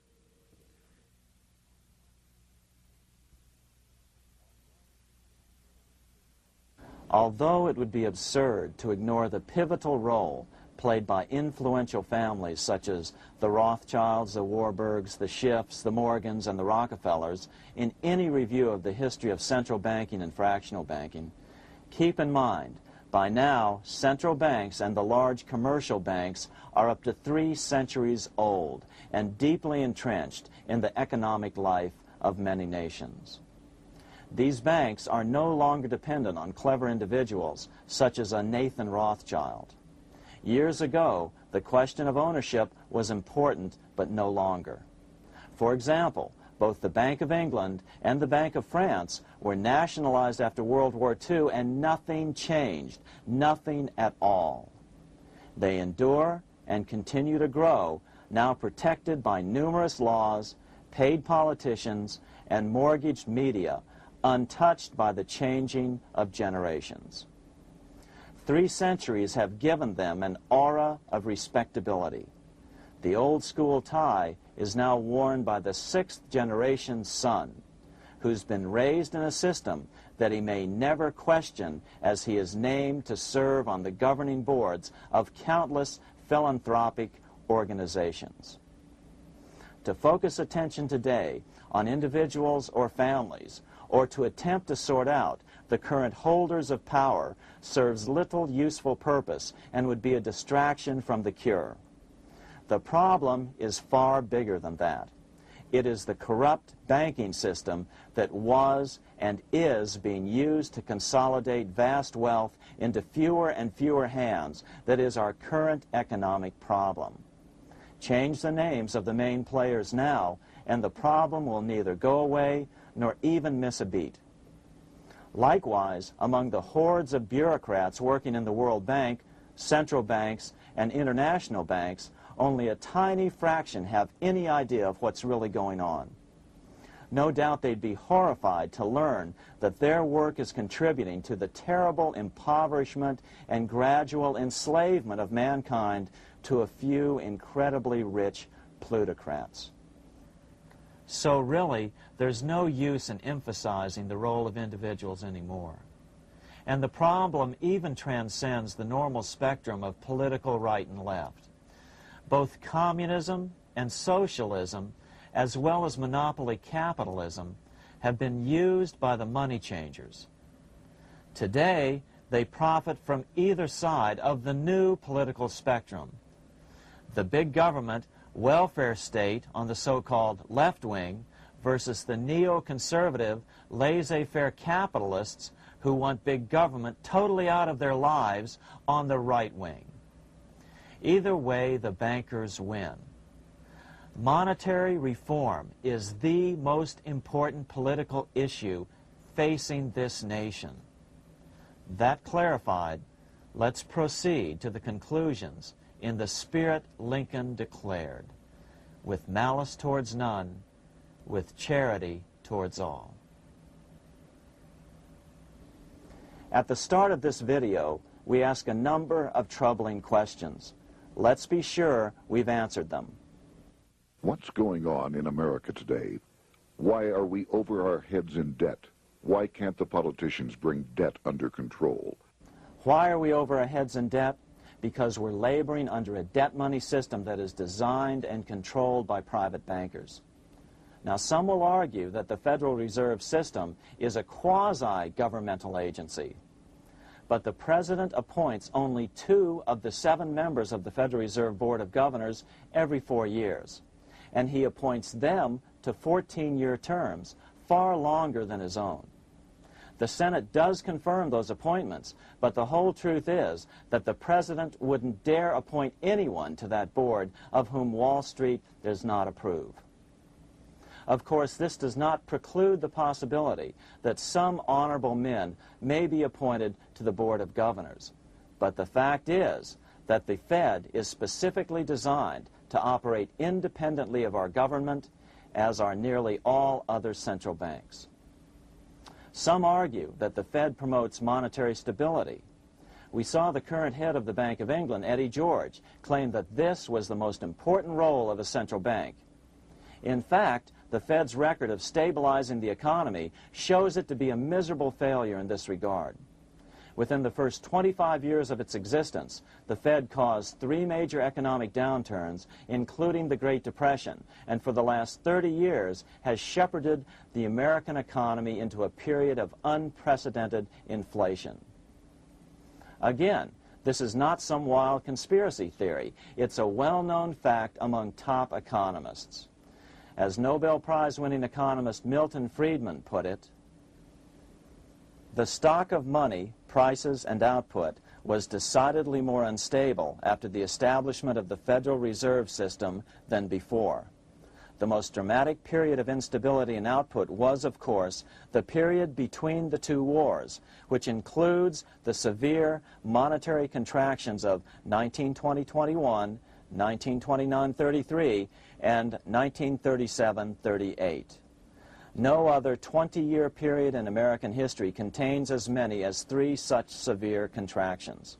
This evidence persuades me that at least a third of the price rise during and just after World War I is attributable to the establishment of the Federal Reserve System, and that the severity of each of the major contractions, 1920-21, 1929-33, and 1937-38, is directly attributable to acts of commission and omission by the reserve authorities. Any system which gives so much power and so much discretion to a few men so that mistakes, excusable or not, can have such far-reaching effects is a bad system. It is a bad system to believers in freedom just because it gives a few men such power without any effective check by the body politic. This is the key political argument against an independent central bank. To paraphrase Clemenceau, money is much too serious a matter to be left to the central bankers. We must learn from our history before it is too late. Why can't politicians control the federal debt? Because all our money is created out of debt. Again, it's a debt money system. Our money is created initially by the purchase of U.S. bonds. The public buys bonds like savings bonds, the banks buy bonds, foreigners buy bonds, and when the Fed wants to create more money in the system, it buys bonds, but pays for them with a simple bookkeeping entry which it creates out of nothing. Then this new money created by the Fed is multiplied by a factor of 10 by the banks thanks to the fractional reserve principle. So although the banks don't create currency, they do create checkbook money or deposits by making new loans. They even invest some of this created money. In fact, over $1 trillion of this privately created money has been used to purchase U.S. bonds on the open market, which provides the banks with roughly $50 billion in interest, risk-free, each year, less the interest they pay to some depositors. In this way, through fractional reserve lending, banks create over 90% of the money and therefore cause over 90% of our inflation. What can we do about all this? Fortunately, there's a way to fix the problem fairly easily, speedily, and without any serious financial problems. We can get our country totally out of debt in 1 to 2 years by simply paying off these U.S. bonds with debt-free U.S. notes, just like Lincoln issued. Of course, that by itself would create tremendous inflation, since our currency is presently multiplied by the fractional reserve banking system. But here's the ingenious solution, advanced in part by Milton Friedman, to keep the money supply stable and avoid inflation and deflation while the debt is retired. As the Treasury buys up its bonds on the open market with U.S. notes, the reserve requirements of your hometown local bank will be proportionally raised, so the amount of money in circulation remains constant. As those holding bonds are paid off in U.S. notes, they will deposit this money, thus making available the currency then needed by the banks to increase their reserves. Once all the U.S. bonds are replaced with U.S. notes, banks will be at 100% reserve banking instead of the fractional reserve system currently in use. From this point on, the former Fed buildings will only be needed as a central clearinghouse for checks and as vaults for U.S. notes. The Federal Reserve Act will no longer be necessary and could be repealed. Monetary power can be transferred back to the Treasury Department. There would be no further creation or contraction of money by banks. By doing it this way, our national debt can be paid off in a single year or so, and the Fed and fractional reserve banking abolished, without national bankruptcy, financial collapse, inflation or deflation, or any significant change in the way the average American goes about his business. To the average person, the primary difference would be that for the first time since the Federal Reserve Act was passed in 1913, taxes would begin to go down. Now there's a real national blessing for you, rather than for Hamilton's banker friends. Now let's take a look at these proposals in more detail. Here are the main provisions of a Monetary Reform Act which needs to be passed by Congress. We've drafted a proposed Monetary Reform Act which follows at the end of this tape. Of course, variations with the same results would be equally welcome. 1. Pay off the debt with debt-free U.S. notes. As Thomas Edison put it, if the U.S. can issue a dollar bond, it can issue a dollar bill. They both rest purely on the faith and credit of the United States government. This amounts to a simple substitution of one type of government obligation for another. One bears interest, the other doesn't. Federal Reserve notes could be used for this as well, but could not be printed after the Fed's abolished as we propose, so we suggest using U.S. notes instead. 2. Abolish fractional reserve banking. As the debt is paid off, the reserve requirements of all banks and financial institutions would be raised proportionally at the same time to absorb the new U.S. notes, which would be deposited and become the bank's increased reserves. Towards the end of the first year of the transition period, the remaining liabilities of financial institutions would be assumed or acquired by the U.S. government in a one-time operation. In other words, they too would eventually be paid off with debt-free U.S. notes in order to keep the total money supply stable. At the end of the first year or so, all of the national debt would be paid, and we could start enjoying the benefits of full reserve banking. The Fed would be obsolete, an anachronism. 3. Repeal the Federal Reserve Act of 1913 and the National Banking Act of 1864. These acts delegate the money power to a private banking monopoly. They must be repealed, and the money power handed back to the Department of Treasury, where they were initially under President Abraham Lincoln. No banker or person in any way affiliated with financial institutions should be allowed to regulate banking. After the first two reforms, these acts would serve no useful purpose anyway, since they relate to a fractional reserve banking system. 4. Withdraw the U.S. from the IMF, the BIS, and the World Bank. These institutions, like the Federal Reserve, are designed to further centralize the power of the international bankers over the world's economy, and the U.S. must withdraw from them. Their harmless functions, such as currency exchange, can be accomplished either nationally or in new organizations limited to those functions. Such a monetary reform act would guarantee that the amount of money in circulation would stay very stable, causing neither inflation nor deflation. Remember, for the last 3 decades, the Fed has doubled the American money supply every 10 years. That fact and fractional reserve banking are the real causes of inflation and the reduction in our buying power, a hidden tax. These and other taxes are the real reasons both parents now have to work just to get by. The money supply should increase slowly to keep prices stable, roughly in proportion to population growth, about 3% per year, not at the whim of a group of bankers meeting in secret. In fact, all future decisions on how much money will be in the American economy must be made based on statistics of population growth and the price level index. The new monetary regulators and the Treasury Department, perhaps called the Monetary Committee, would have absolutely no discretion in this matter except in time of declared war. This would ensure a steady, stable money growth of roughly 3% per year, resulting in stable prices and no sharp changes in the money supply. To make certain the process is completely open and honest, all deliberations would be public, not secret, as meetings of the Fed's Board of Governors are today. How do we know this will work? Because these steps remove the 2 major causes of economic instability, the Fed and fractional reserve banking, and the newest one as well, the BIS, Bank of International Settlements.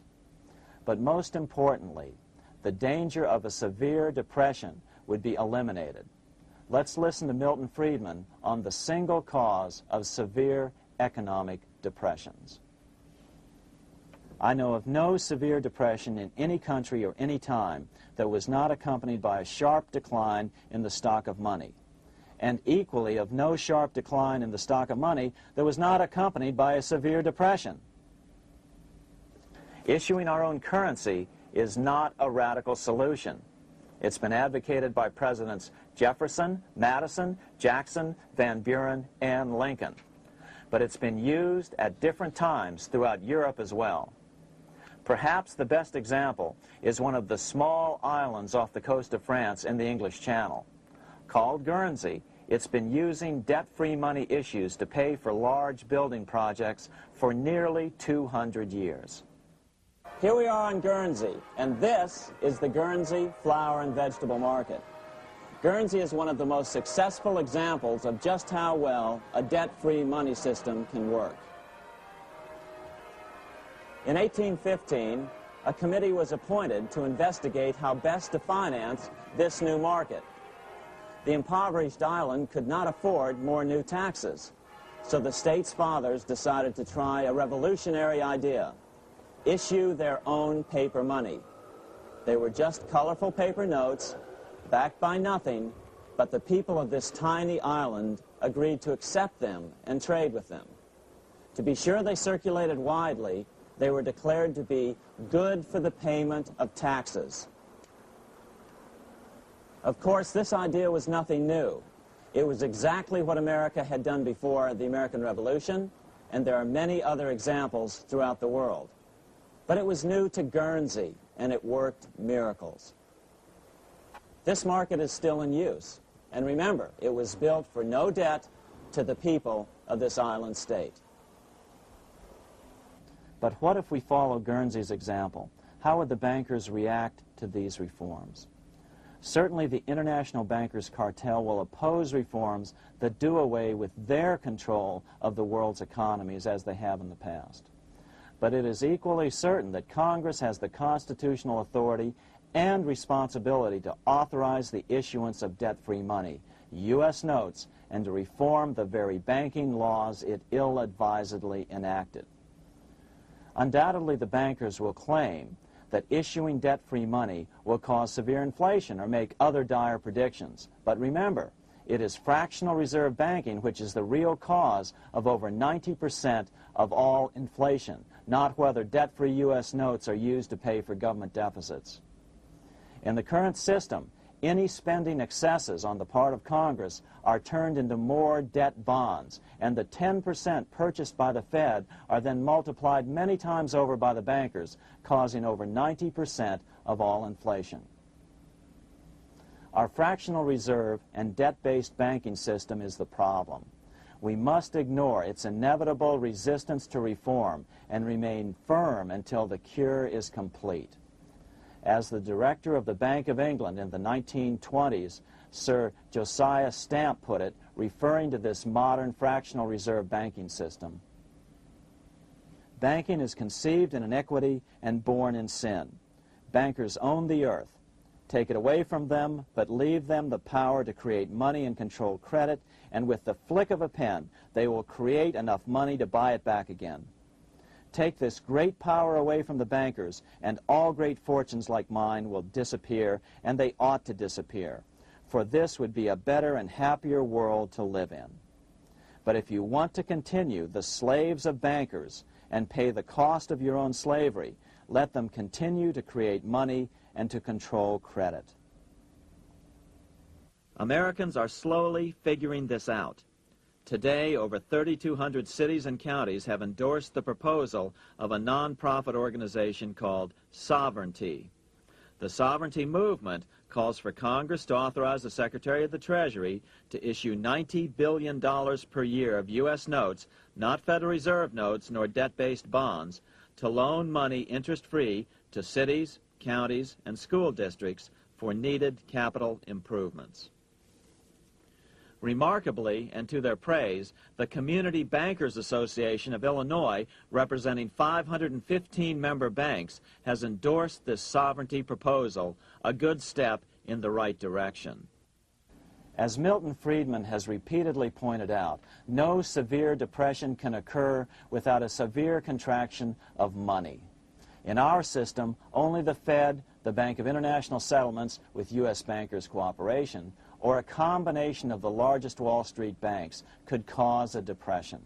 In other words, our economy is so huge and resilient, a depression just can't happen by accident. Unless we reform our banking system, they will always have that power. They can pull the plug on our economy anytime they choose. The only solution is to abolish the Fed and the fractional reserve banking system and withdraw from the BIS. Only that will break the power of the international bankers over our economy. And keep in mind, a stock market crash itself cannot cause a severe depression. Only the severe contraction of our money supply can cause a severe depression. The stock market crash of 1929 only wiped out market speculators, mostly the small to medium ones, resulting in $3 billion in wealth changing hands. But it served as a smokescreen for a 33% contraction in credit by the Fed over the next 4 years, which resulted in over $40 billion in wealth from the American middle class being transferred to the big banks. Then, despite impotent howls of protest from a divided Congress, the independent Fed kept the money supply contracted for a full decade. Only World War II ended the terrible suffering the Fed inflicted on the American people. In a depression, the remaining wealth of the debt-burdened American middle class will be wiped out by unemployment, declining wages, and the resulting foreclosures. If we start to act to reform our monetary system, the money changers may do what they did in 1929 and then the 1930s, crash the stock market and use that as a smokescreen while contracting the money supply. But if we're determined to fight to regain control over our money, we can come out of it fairly quickly, perhaps in only a very few months, as U.S. notes begin to circulate and replace the money withdrawn by the bankers. The longer we wait, the greater the danger we'll permanently lose control of our nation. But some still wonder why the international bankers would want to cause a depression. Wouldn't that be killing the goose that is currently laying all those golden interest eggs? Remember what Larry Bates said at the first of this videotape. You see, in periods of economic upheaval, in economic crisis, wealth is not destroyed. It is merely transferred. Do we have any hints as to what the money changers have in store for us? Here's what David Rockefeller, the chairman of Chase Manhattan Bank, the largest Wall Street bank, had to say. We are on the verge of a global transformation. All we need is the right major crisis and the nation will accept the New World Order. So, crisis is needed to fulfill their plans quickly. The only question is when the crisis will occur. Fortunately, we probably have a little time. It's unlikely that this crisis will occur before the 1996 elections, but after that, the danger begins rising. But whether or not they decide to cause a crash or a depression through relentless increases in taxes and the loss of hundreds of thousands of jobs being sent overseas thanks to trade agreements such as GATT and NAFTA, the American middle class is an endangered species. Cheaper labor, including slave labor in Red China, which Harry Wu has heroically documented, is being used to compete with American labor. In other words, money is being consolidated in fewer and fewer hands as never before in the history of this nation or the world. Without reform, the American middle class will soon be extinct, leaving only the very rich few and the very many poor, as has already occurred in most of the world.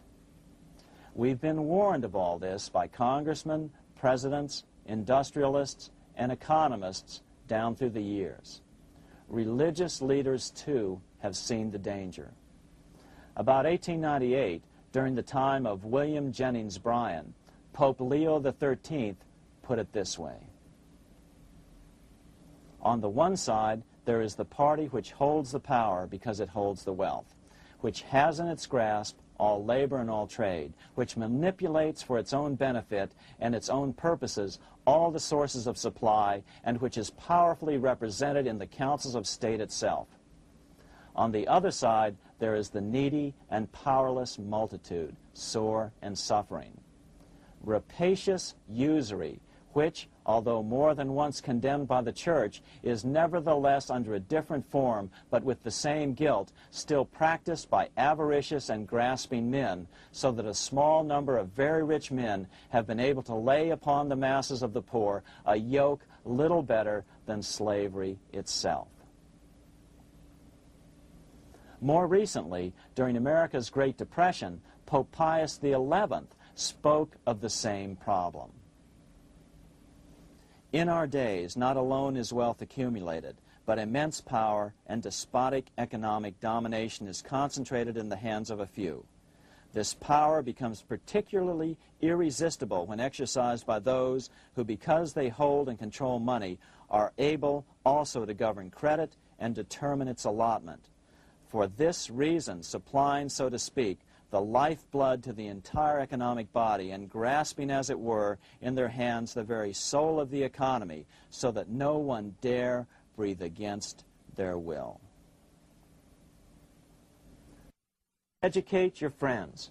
Our country needs a solid group who really understand how our money is manipulated and what the solutions really are.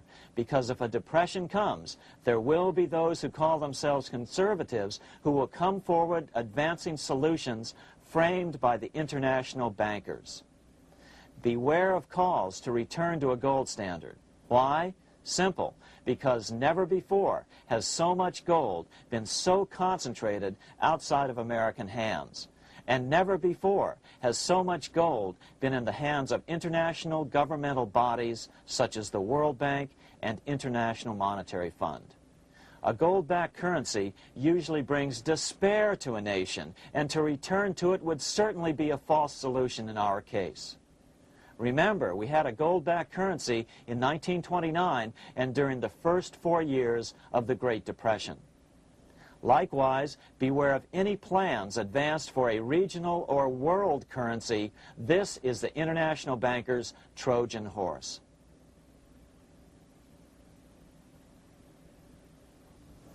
Educate your member of Congress. It only takes a few persuasive members to make the others pay attention. Most congressmen just don't understand the system. Some understand it, but are so influenced by bank PAC contributions that they ignore it, not realizing the gravity of their neglect. We hope we've made a valuable contribution to the national debate on monetary reform. It remains for each man to do his duty, consistent with his state in life. May God give us the light to help reform our nation and ourselves. We say ourselves because ultimately vast multitudes of men are going to be driven more and more to desperation by the accumulation of the world's wealth in fewer and fewer hands. Men will tend to become like their oppressors, selfish and greedy. Rather, let's keep in mind during this period of reform a warning not to lose sight of greater things, as Pope Pius XI put it. For what will it profit men that a more prudent distribution and use of riches make it possible for them to gain even the whole world, if thereby they suffer the loss of their own souls? What will it profit to teach them sound principles in economics if they permit themselves to be so swept away by selfishness, by unbridled and sordid greed, that hearing the commandments of the Lord, they do all things contrary?